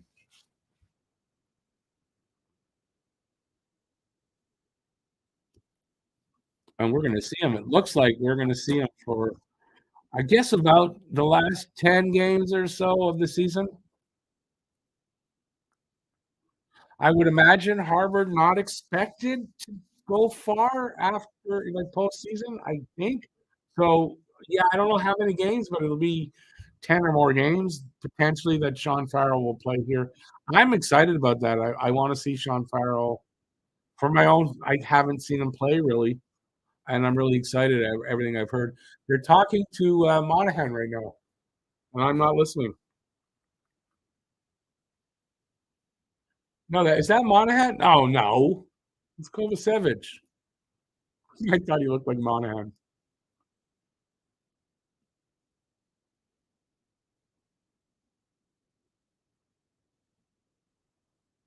Philip Mashar, so far with Kitchener Rangers, 33 games, 15 goals, 19 assists, 34 points. Was getting heavy praise for his recent streak by the Storm. Radio play-by-play guy. Philip Mashar is going to be. I mean, there's some really good. They got some really good picks. last the last draft was crazy. I mean, it was just crazy. Which, if you see my last video was a poem video, and I talked about that. There's one of the verses in there. I hope you guys will check it out. Well, as a matter of fact, I think if you do check out our post game show, if you come in before the show starts, that's the trailer that's going to play. Or you can just go look for the video and play it. Hey, Slappy Pickle, how you doing, man?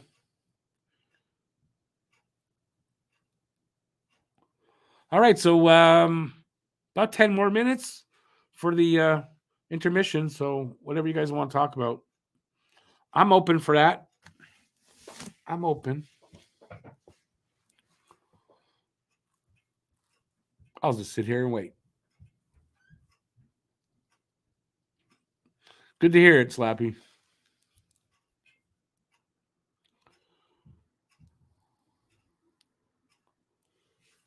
Hopefully you guys won't have enough of me and you guys will check out the post-game show. But it's not just me. It's going to be Pete in there. And yeah, for a short period of time, we're going to have Matt on video with a special with a segment that we're going to be doing every pregame show or postgame show called What Irks Me.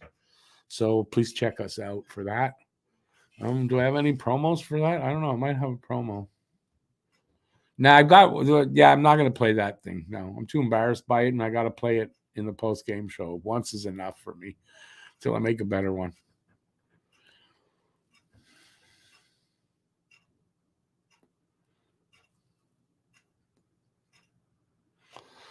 Anthony, I think that he's saying Kent is a great GM. He's the type of guy to talk his boss out of his own job. I think that's what made Kent like a really good agent. Um, and I think it's what's going to do him well here is that he is basically a shark, a negotiating shark. That's his strength, apparently, was negotiating. And I think being a GM has opened up the door to that. Like he has got other strength, obviously. But yeah, I think you're right. He could sell a refrigerator to what's the word now for northern native people? God, I can't think of it. In my day, we called them Eskimos, but now I'll get canceled for saying that. Just my brain won't work, and I can't think of the damn word we use today. But yeah, I'm a dinosaur. It's okay. You guys can think it. Don't worry about it. Sportnet had a report that the Leafs are now in on acquiring Timo Meyer. Good for them. Good for them. Still won't help them. Its thing is like, what do they have to give up to get the guy as a rental? Like, I don't know. Anyways, that's their business.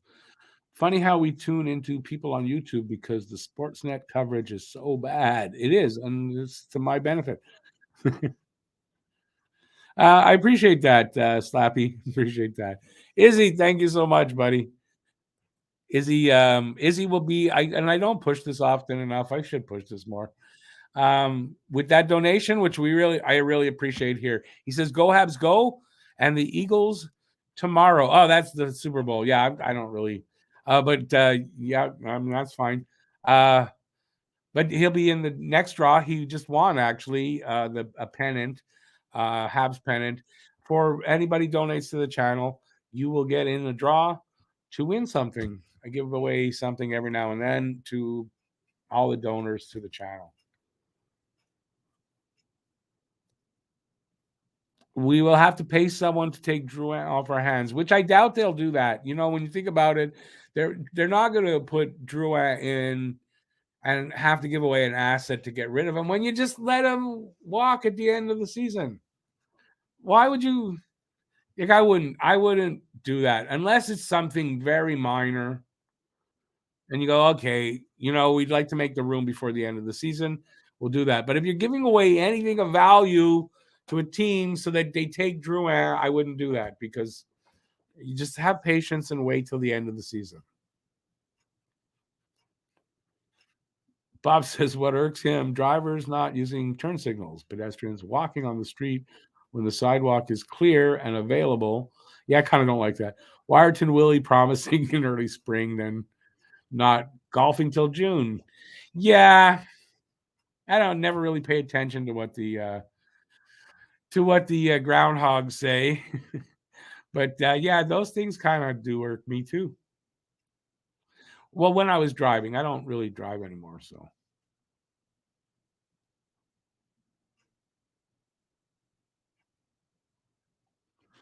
JFS says the Austin Matthews doomsday clock is ticking.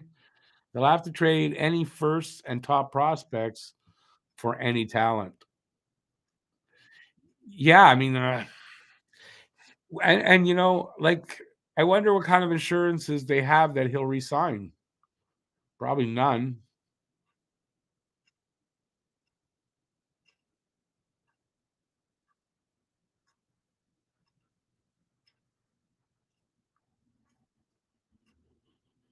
Okay. Anthony, I'm not surprised. We can't call homeless people anymore. I think at some point, people just like to have a different term because it's fresh and it's new, and people just like what's fresh and new and sexy. And if you make a new term for something, it becomes sexy, and then they can get behind it.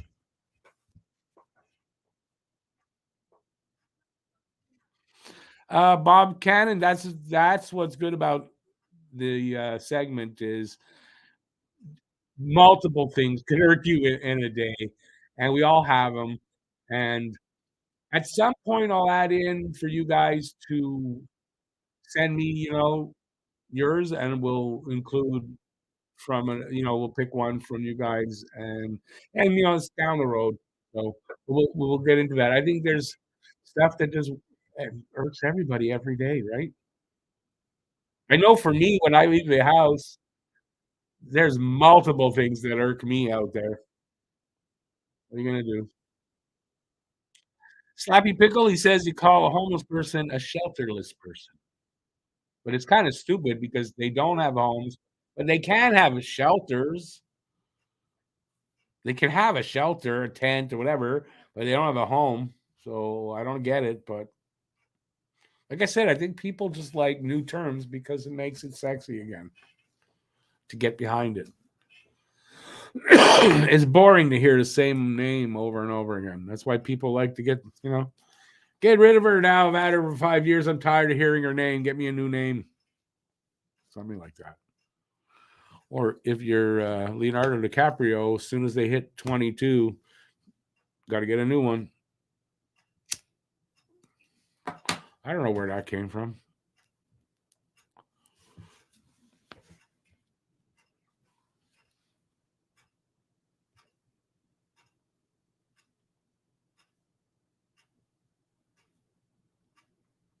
But a shelter is not just a house. So that's wrong. Whoever told you that should go back to school, in my opinion. It's the opposite of what they told you. Grimes says he just saw McDavid's assist shorthanded goal against Ottawa. He's from another planet. Well, McDavid's he's in his prime now, right? Just entering it. We might not have seen the best yet from Connor McDavid. His next 5 years should be his best.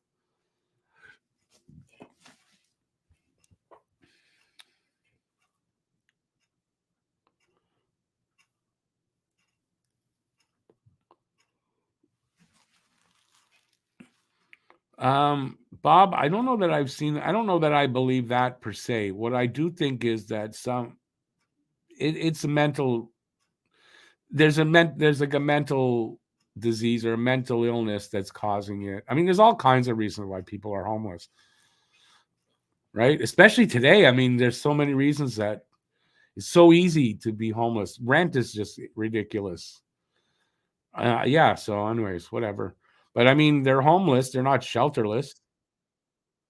Right? In DC and in LA, aren't there like these tent cities? I mean, those are shelters, aren't they? Or I'm wrong about that? Light up? I always light up, baby. Well, if I'm not lit, I'm about to be. I won't be surprised if he hits 100 points against us tomorrow. Who's that now? We're talking about McDavid, eh? Yeah, that's right. We're playing Edmonton. Tomorrow's game is Edmonton. And since I had first overall pick was for the head-to-head pool, I think I got McDavid in my pool there. And currently, for my stats, I had first pick in that one. I had eighth pick in the other points pool. I'm currently in third place in both pools, so I'm kind of proud of that. But if you ask Habit Nation, who you won't be able to ask here anyway, I cheat to do that. I cheated. I cheated. I'm a cheater. Dave, I agree with that sentiment 100%. Okay, we're going to get a puck drop for the third period.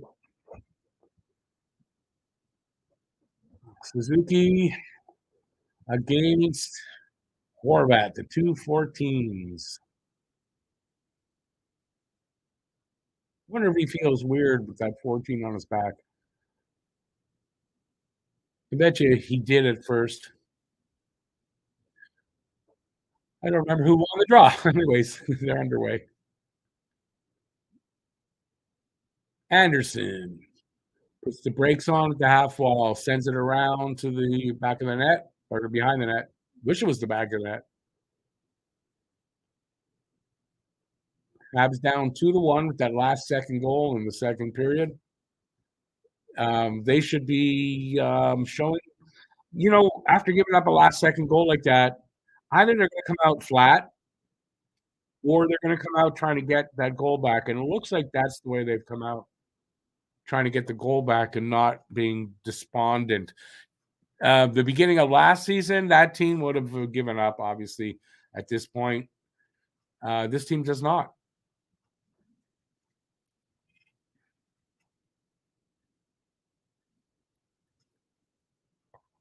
Grimes, I thought he was a good guy. I liked Habination. I told him that too. And then he calls me a loser and a cheater because he didn't check the rules of the pool. And then I warned him over and over and over and over, don't make so many moves. You're gonna regret it. And then he says I cheated to caused him to do that. It's like, at some point, I'm gonna use a bad word here. At some point I just said fuck that yesterday and I had enough.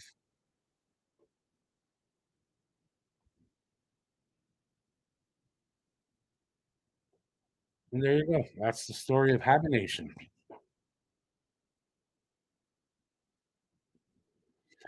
Pete, he has a nose for offense. That's what I noticed about him when he was playing in juniors at the Memorial Cup where I discovered him.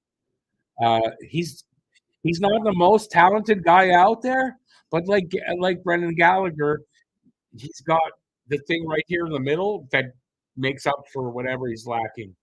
That's what I think, and he's got a nose for offense.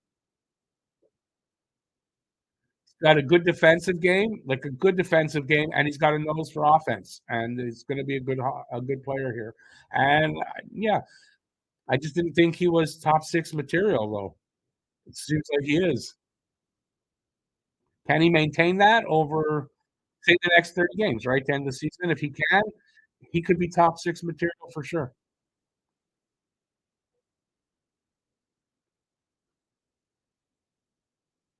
Grimes childish that's a good way to put it. He was childish. Anyways, I tolerated it for a while and I couldn't take it anymore. So that's it. No, I don't need to apologize for it, I don't think.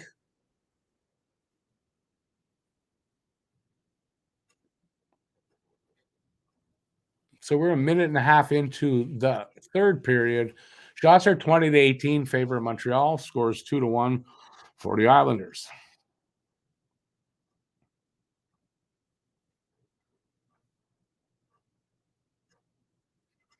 Grimes, I agree with you there too. I do think he has a bigger skill set than Galley, but he's got that same drive and the same. So you put those two together, and if Galley was a top six player in his, big days, then I think Raphael RB Pinard can be as well. And if he finds success and chemistry with Suzuki, you never know. Maybe next season there's a line there. Harvey Pinard, Caulfield, and Suzuki. I mean, maybe. Or maybe you got Harvey Pinard with Suzuki. Caulfield joins up with Doc. I think that's a possibility too, if there's chemistry there between those guys. And that might really split up your offense a lot better, depending on we don't know what the draft is going to bring and how that's going to affect going forward as well.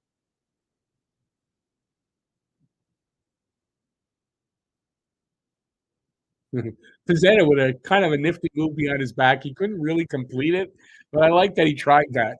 I don't know if you guys noticed that. I don't know how far behind I am from you guys, so but that was a nifty little move that almost worked.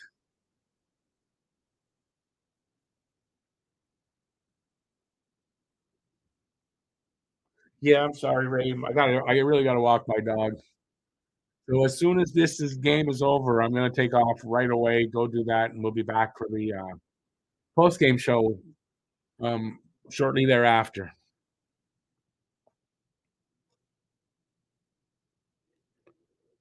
Hey, Brandon Paul, how you doing, man? Welcome to the channel. Awesome, an Islanders fan. Welcome to the channel, buddy. It's a really nice, tight, close game. We've got 17 minutes to go in the third. Islanders are up 2-1. Shots are really close. It's 20-19 in favor of Montreal. Only one shot up. So this is a really, really close close game.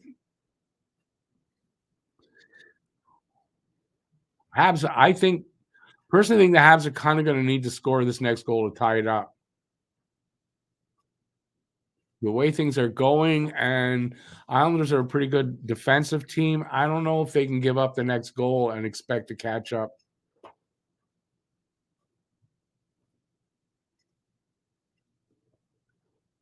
There was a quick chance, like off a bad bounce. I believe Monty kicked that out.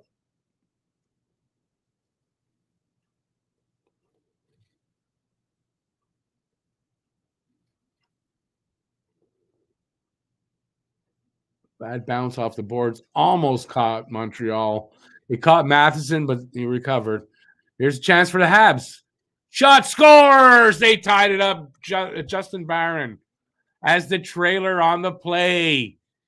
His shot from the high slot goes right in. Nice, nice, nice. No worries. Brandon is only tied up. A lot of hockey left. This is going to be probably next goal wins this game. I say probably because there's a lot of hockey left, but I don't know. The next goal could win this game, and it would be the score I've got. I had it 3-2 for Montreal, but I think it might end up 3-2 for some. Well, it could be the Islanders. Not going to be the Rangers that win 3-2 here. Nice goal by Barron. Barron really coming into starting to come into his game.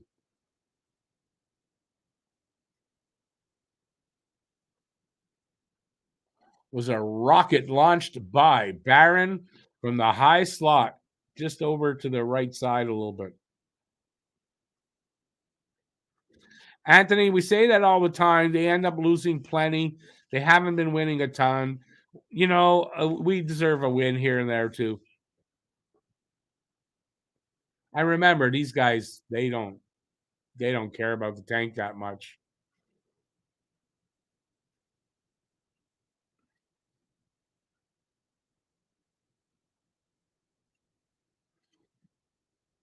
So we're 5 minutes into the third. It's a 2-2 game.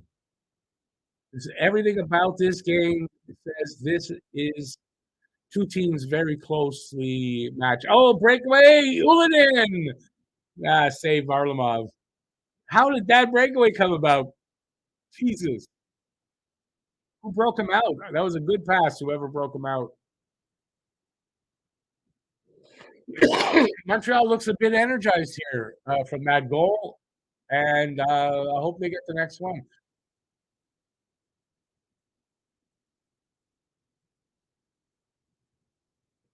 Crowd is behind them. Sharon, go, Abs, go. Must be really loud in there. Crowd playing the extra man role. Ramada, big shot, big hit on Suzuki. Wonder how he feels about that.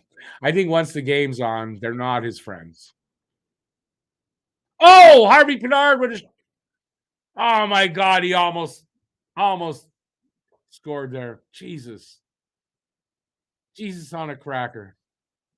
Or it's Christ on a cracker. Oh! Monty with almost a mistake and then a good cover up. Jesus. Chances at both ends.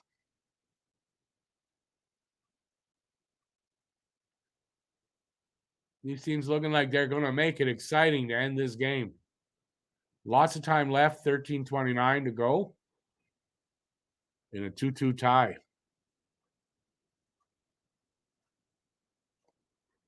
I'm loving Monty these days. Whenever you think, oh, man, it's going to break and he's going to go, no, I think Monty's here. He's here for real, you know? Anybody who thought, and a lot of people did, that Monty is not an NHL goalie, you were all wrong. Thank God. I was not one of those. I thought he could be and he looks like he's here now. He's here to stay. He's just entering his prime. This is not unusual for a goalie. And I think in Monty they found a goalie they can move forward with. Over the next few years till they find that guy. I think they found I think they found a guy that will allow them, if they choose, to move Jake Allen.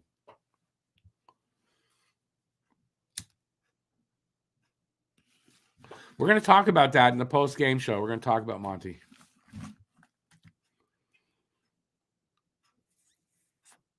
So don't forget to join us for the post-game show that will be happening.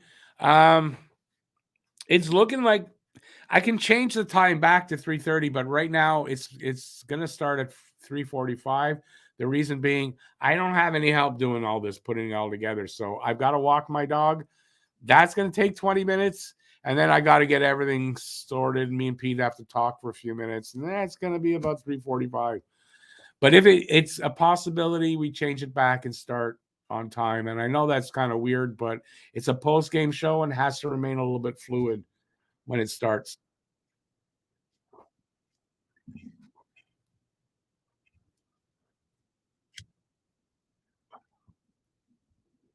I'm just hearing that the Islanders gave up 3 goals to the Canucks in their last game in the third.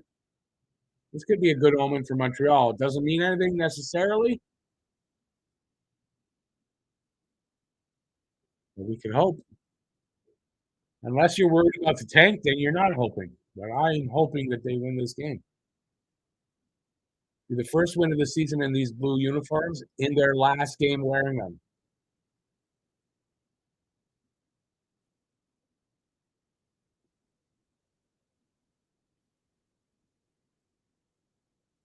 Under 12, no, under 13 minutes to go.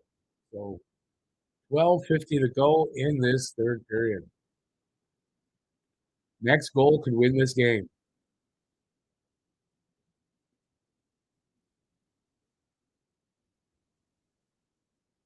Jack Guy stands up. I don't know who that was. Palmieri stands him up at the blue line.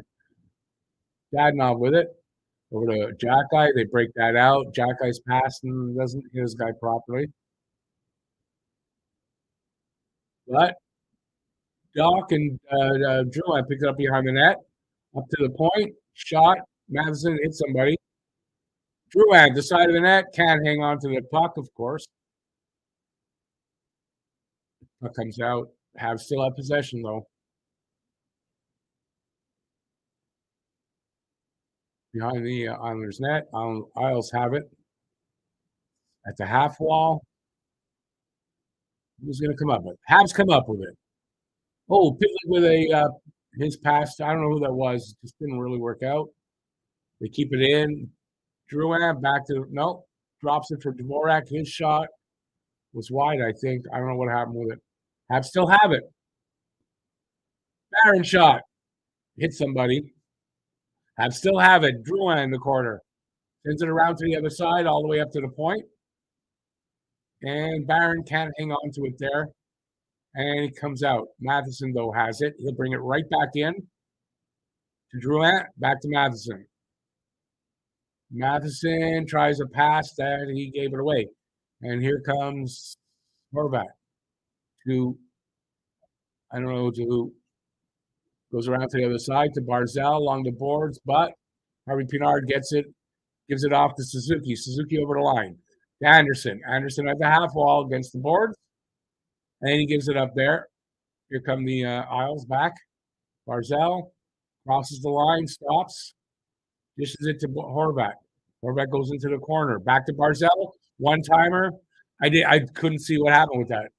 He goes wide. Oh, here comes Suzuki shot. Damn it. Wide. It was all alone there pretty much. I did not see how that got to him. You think I'm calling the game that I should see everything. I don't know how I'm missing things. I need new glasses. A little pressure here by the Isles. They're keeping it in.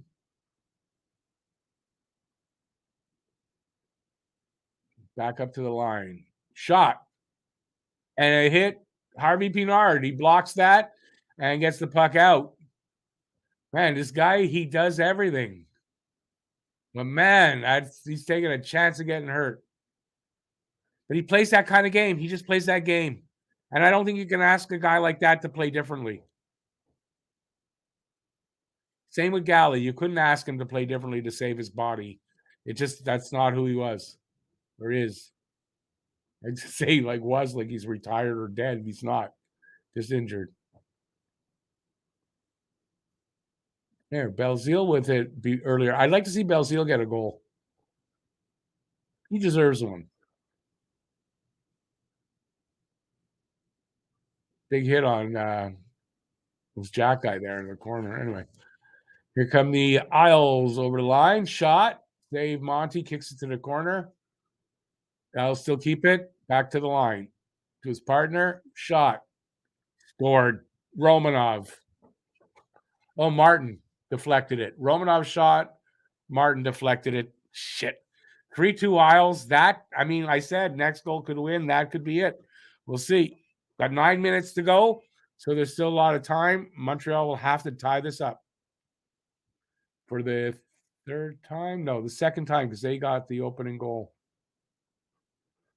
That was a little tip in, and you can't really blame Monty. It changed direction, went towards the post. He had that puck, and it just changed direction enough where you couldn't react to it.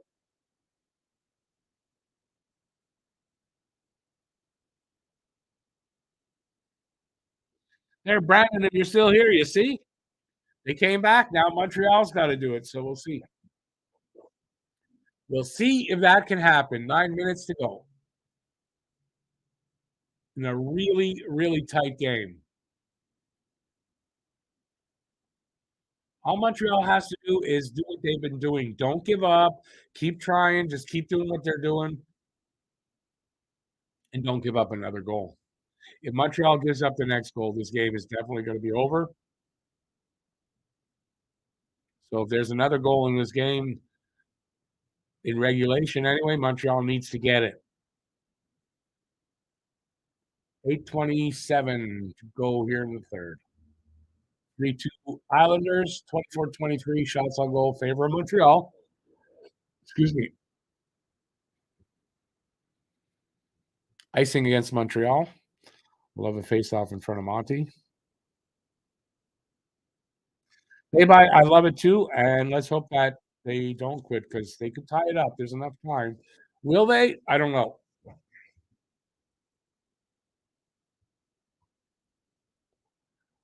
Either way, another good performance by the team, and I hope they tie it up and give it a chance for them to win in these uniforms. Like I said, last time playing with them, I'd like to see them get a win.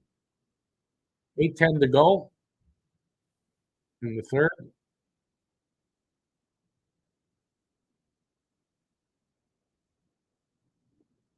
Come on, boys, let's go. Here they come. Nope. Bad pass or Suzuki couldn't get that pass from Kovacevic. The Islanders are going to come back a little bit. They flip it into Montreal's end.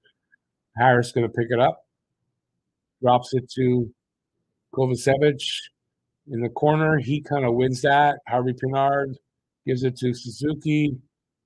Suzuki dishes it to Anderson. I think the puck went out off a stick. So we'll have a face-off, I think, in the neutral zone. Going to go to a commercial break. So we got a minute or two. Whatever you guys want to talk about. Who do you think gets the next goal? Is there a next goal in this game? And well, what do you guys think?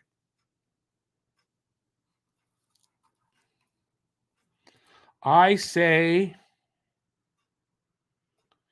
I don't know. Yeah, my gut feeling is that we're going to end up 3-2 for the Isles.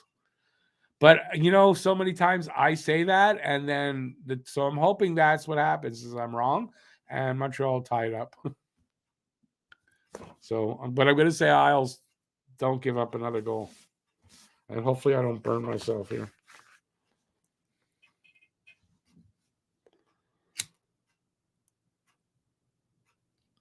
And you guys will say, we're not going to talk to you now.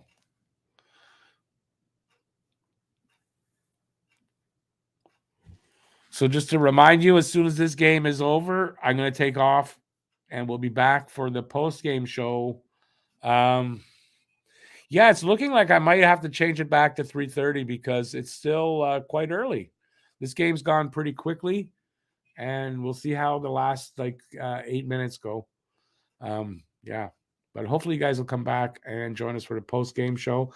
We're not just going to talk about hockey. We're going to talk about almost anything you guys want to talk about. But I've got some subjects, and yeah, so we'll have a lot of fun hopefully there. Hey Cam, how you doing, man? Good to see you.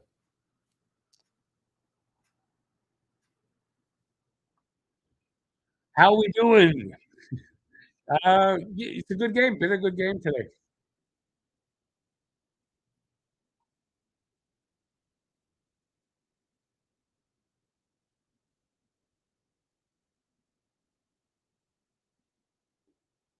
7:35 to go here in the third. 3-2 Islanders.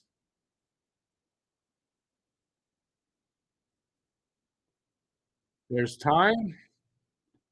They got to work for it. It's not coming to them for nothing.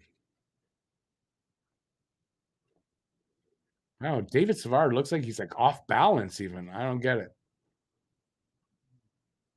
Almost knocked the puck, the net over onto the goalie there.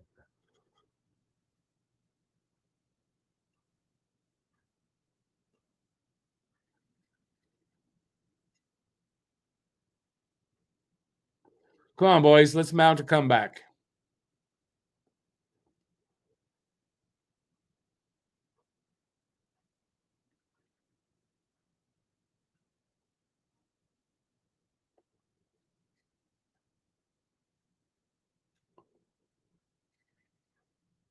Hoffman gets it out. Here they come. 2-on-1.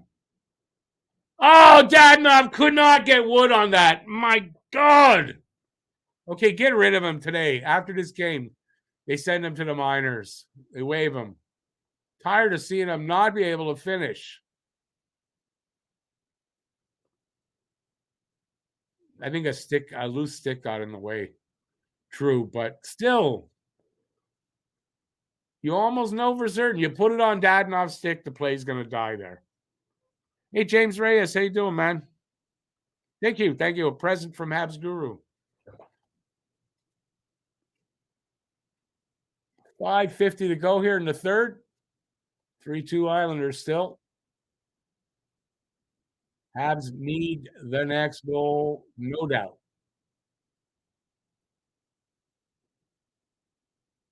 Drouin on the ice. They need a goal.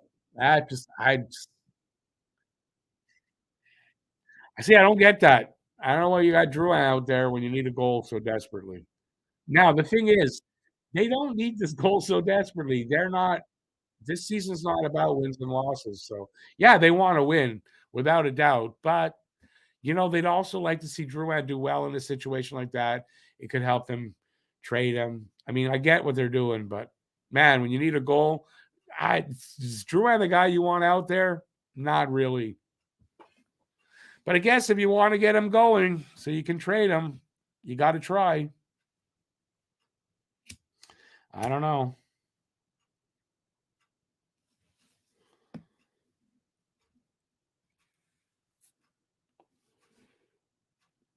Maybe a commercial break, by the way. We got something like 7 minutes, a little under 7 to go, a little over 7 to go in the third, in the 3-2 game for the Isles, as the Habs try to catch up for the second time in this game because they got the first goal. So they got to catch up and tie it up for the second time and hopefully send it to overtime or, get 2 in a row. That'd be nice. Got to start with the first one. Need somebody to step up here and give that extra effort to get that puck in the net.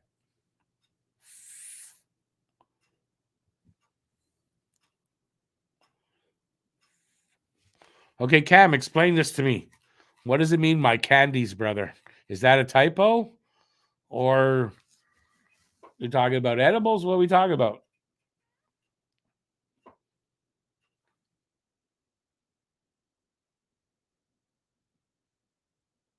The fans giving Romanov a little bit of some applause. Nice.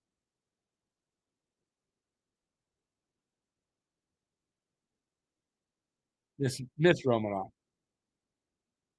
Ah, awesome. Autocorrect. Hate autocorrect.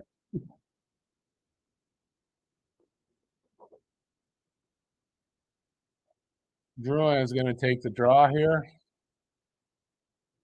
and he does not win it.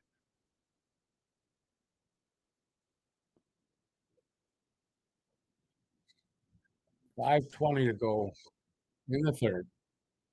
Habs running out of time. Tie this up.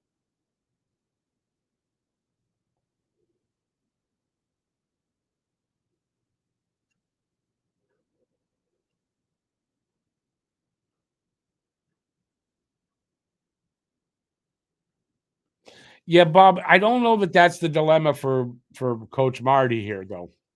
Um, he doesn't have to worry about keeping his job if they lose this game.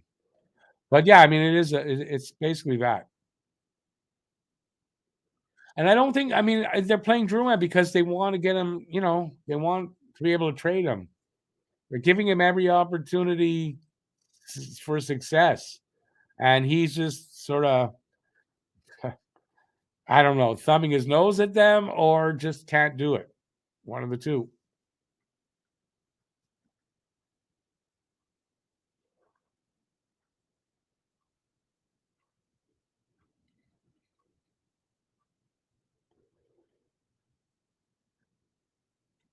Well, was something happened between Matheson and Horvat? All right, face off is to the right of Monty. Suzuki taken against, I don't know. He lost it though. Oh, doesn't get through their shot. Come on, boys, let's get it out of there.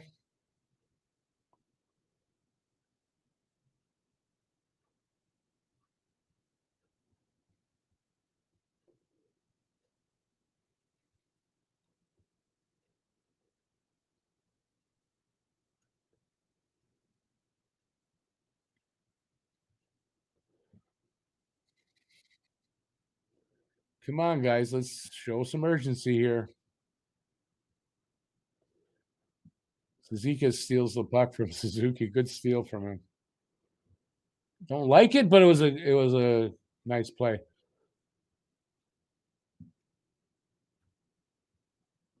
Habs all of a sudden just look. I don't know. It's weird. Like it's over, kind of. They almost look disorganized out there.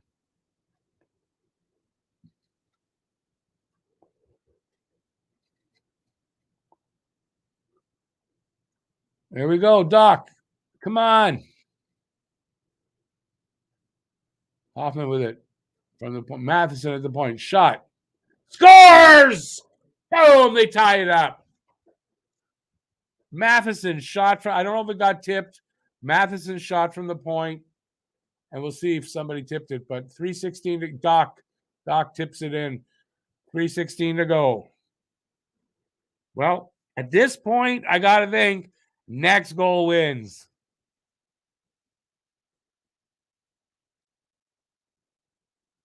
Yep, nice little. That was really nice tip by Doc.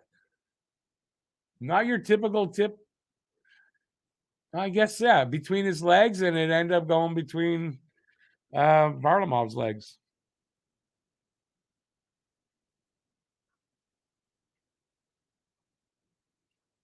Oh, yeah, I didn't see that. I don't go by that. I go by what I read.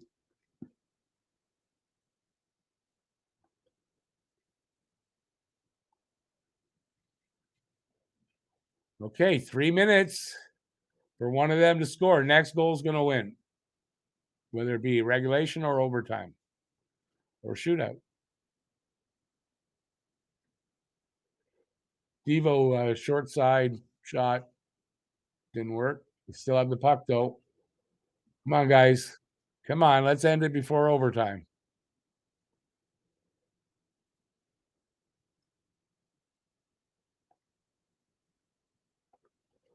Well, if Varlamov was going to hand off the puck, but he held it too long, got a whistle. We'll have a face off, I think, to his left.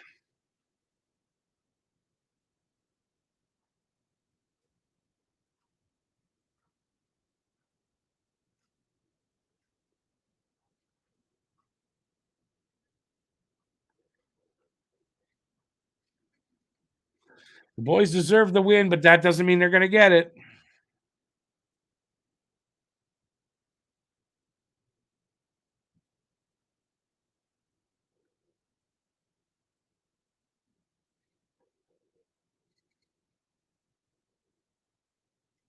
A little pressure here. Come on, boys. They're putting the pressure on that they need.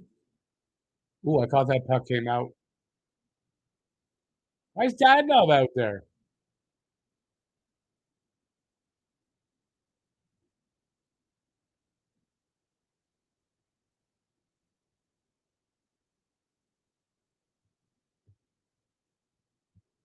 $1:55 to go in the third, tied up. We're going to go to overtime or not.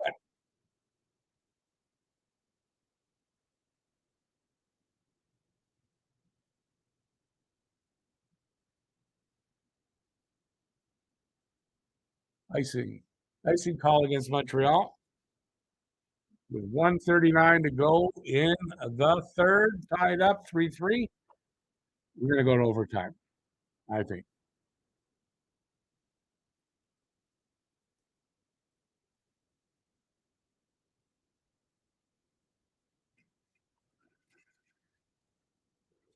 I think Cam's saying something bad about my play-by-play. He's right.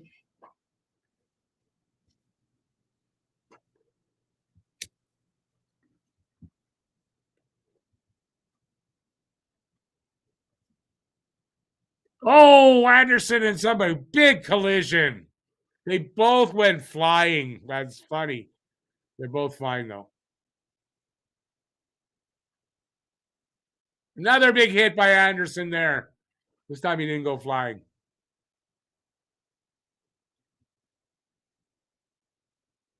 1:02. There's a last minute of play in the third period. They're in Montreal's end, so let's get it out of there. Can't clear it. Belzile, they get it out. 42 seconds left.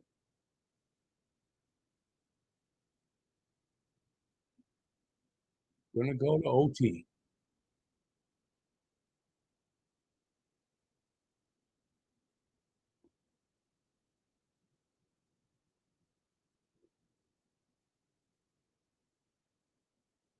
I was hoping we wouldn't go to overtime.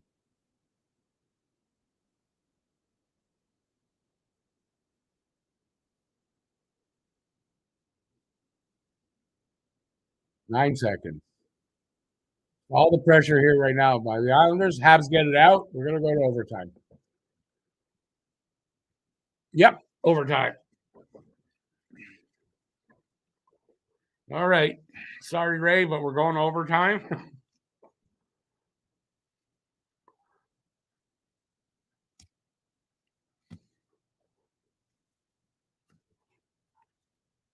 Yeah, this was a great effort by both clubs, and I just love to see it. I kind of thought they'd be a little rusty going into this game, and they were, I think, a little bit. But man, they got the shook the rust off, and this was a really good, fun game to watch.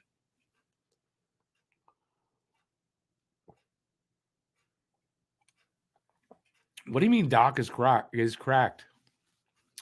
Dak is cracked. He's rhyming it. He's just rhyming it. It's Doc, and it rhymes with fuck. So it'll take a couple of minutes. They'll get to overtime. It doesn't take a long time for them to get there. And what do you guys think? Who starts overtime for Montreal?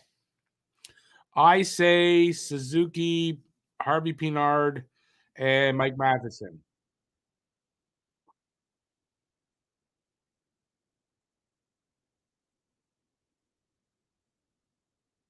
Maybe I'm wrong. Looks like Doc's going to start.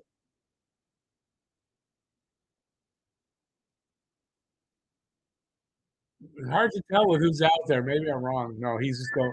Oh, that's for my afternoon meds.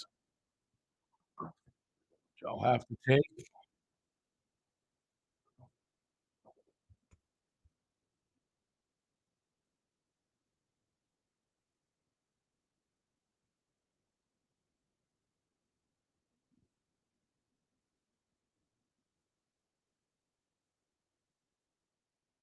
Daily, Saturday. Okay, we're gonna have a puck drop. We got Dvorak taking the draw.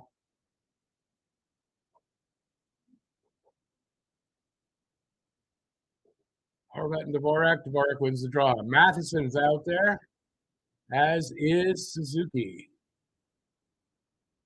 Here he comes, Matheson, just skating right at the net. Beautiful pass to Harvey or whoever that was, and a big save by Varlamov.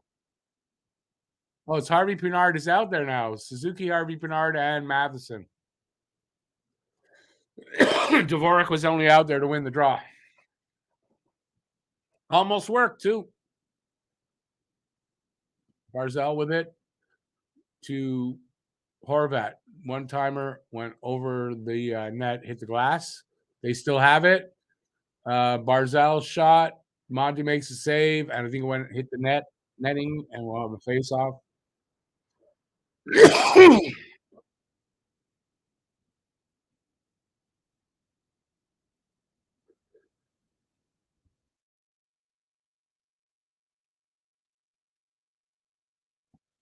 Let's be tough. Face-off is to the right of Monty. Doc taking the draw for Montreal. Nelson for them. He won the draw. Puck got there's nobody there except this pass. Went right to Varlamov. Here they come again. What she said last night.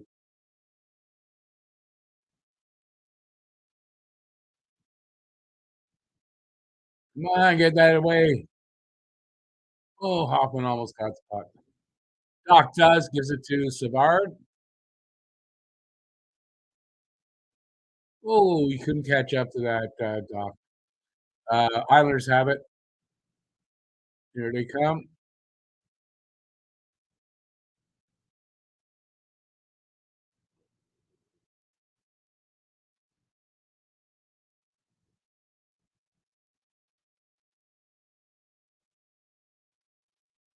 Islanders with it. They're just moving it around.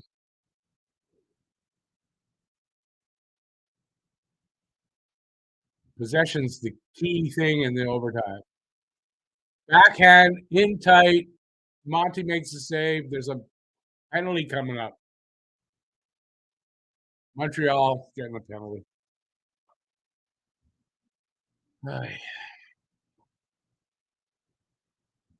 4-on-3 right now. Horvat with a chance. Monty, good save. Barzal one-timer. Wide. Puck comes all the way out. They still have possession. Long power play, but a shot. Monty hangs on to that. So we'll have the official penalty happening. We'll still be at 4-on-3. Ray, stop barking. She wants to go out. He's going to go to shootout, of course. Flashing on Hoffman.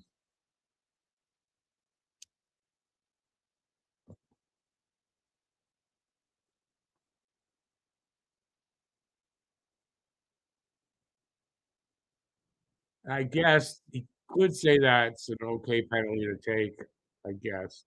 Somebody's taking a timeout here.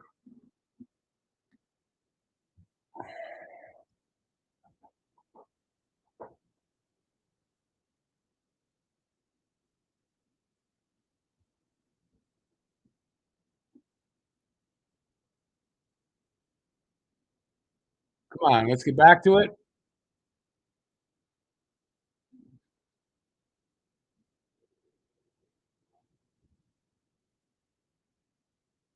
All right, face-off is to the right of Monty.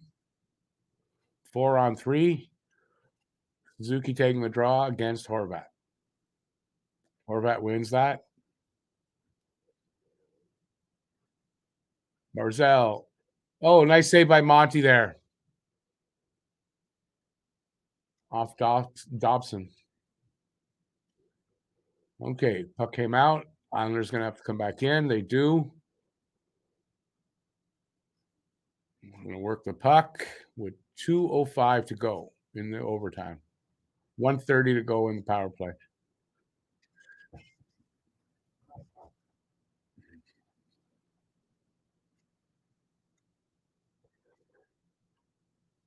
One-timer, Monty makes a stop, hangs on. We'll have another face-off there. I guess pretty much the best thing Montreal can hope for is to go to the shootout. We'll see.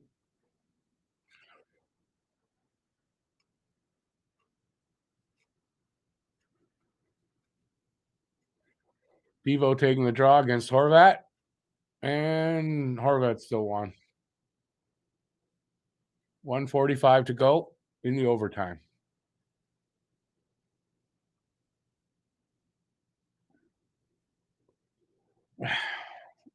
Let's keep it in.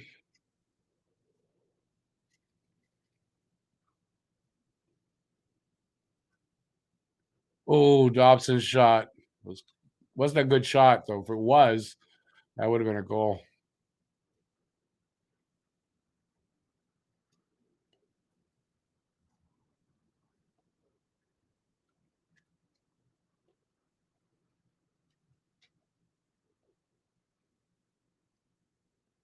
Oh, block shot by Savard. 1:02 to go in the overtime.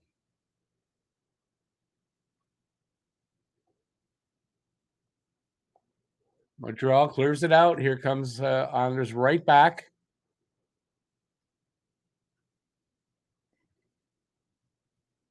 Dobson shot hits Savard's skate.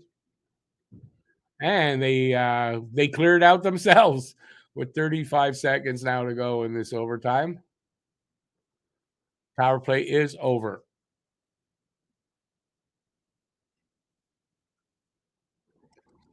Hoffman's out. He gets a breakaway. The follow-up, he scores. Matheson follows it up and scores off the rebound, and Montreal wins this game in OT. Wow, what a finish to this freaking game with 20 seconds left in overtime. Wow. Montreal wins their first game in the reverse retros. I kind of called it. I didn't exactly, but I kind of did. I did have the game for Montreal. And yeah, I mean, that's the last time they're going to wear these sweaters, and they finally get the first win in them in overtime. But hey, what the hell? What a nice goal. Shot by Matheson. No, shot by Hoffman. The rebound came right to Matheson, trailing on the play, and he throws it up to the top of the net. Beautiful. And Matheson following up on the play he started. So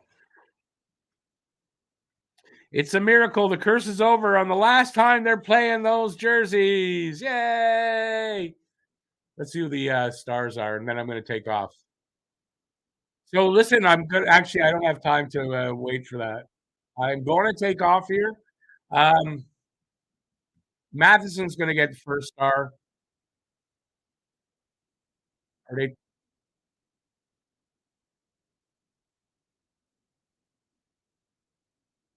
They're challenging.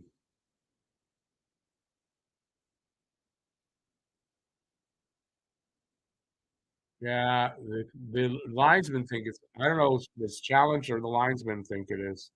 We might not be finished.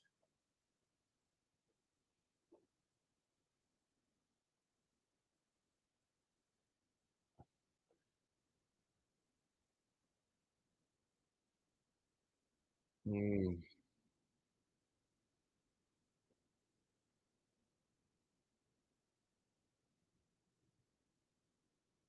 The puck has to cross first.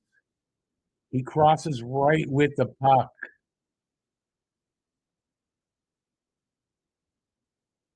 I I don't know if they.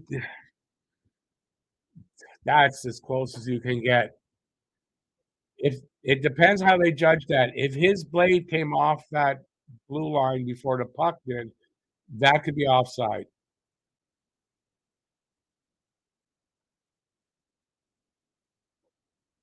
They just don't want me to go and walk my dog. That's just what it is.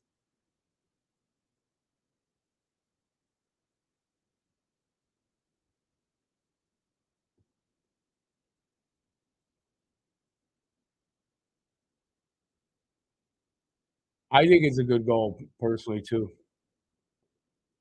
But will the refs do that? I don't know, right? It's the way they call against Montreal. I don't know, but that to me looks like by the closest of margins, that was a good goal. It was onside.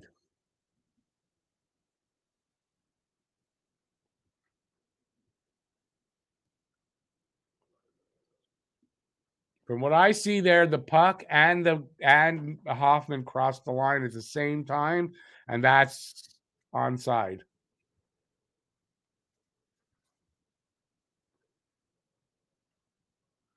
Come on, make up your goddamn minds. I don't have time to do this.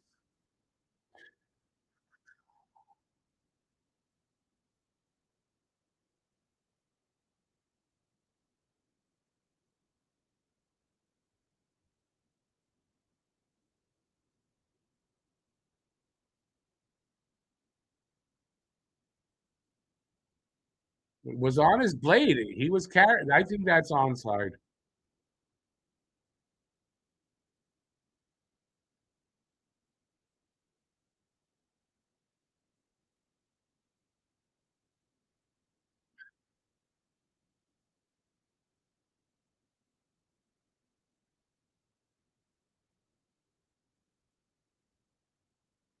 It's not clear evidence, that's for sure. They have to make a determination.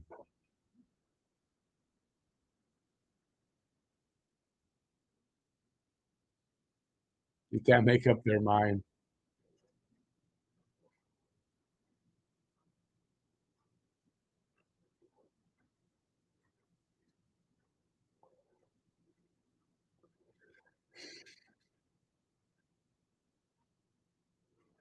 They called it back? Don't tell. I don't wanna know until I see it.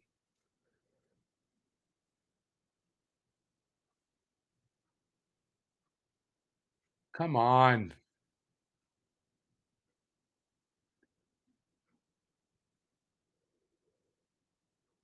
Come on, make a decision. Have balls.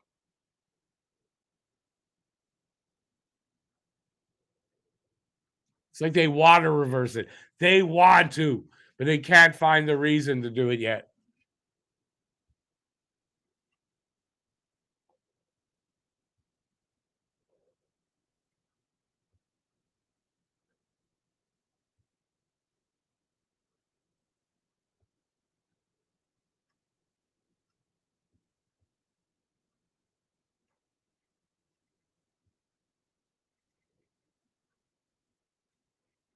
Come on, how many times can you look at it where you make up your mind? Hang on, Ray. I know. Won't be long.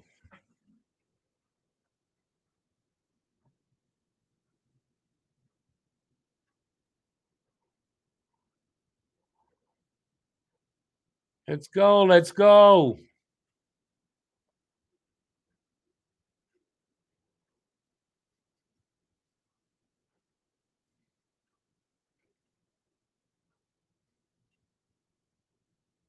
Well, that's Randy. They have to have clear evidence that to overturn it. So that's what they're looking for. In other words, they want to overturn it, or they'd have called it by now.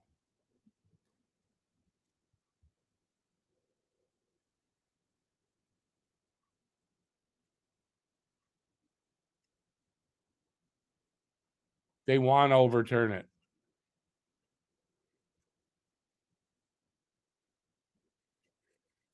They're watching whatever Toronto is sending them or the replay. Not watching YouTube.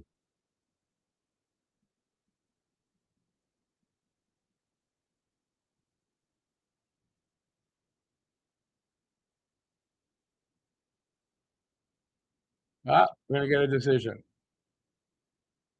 Good goal. Good goal.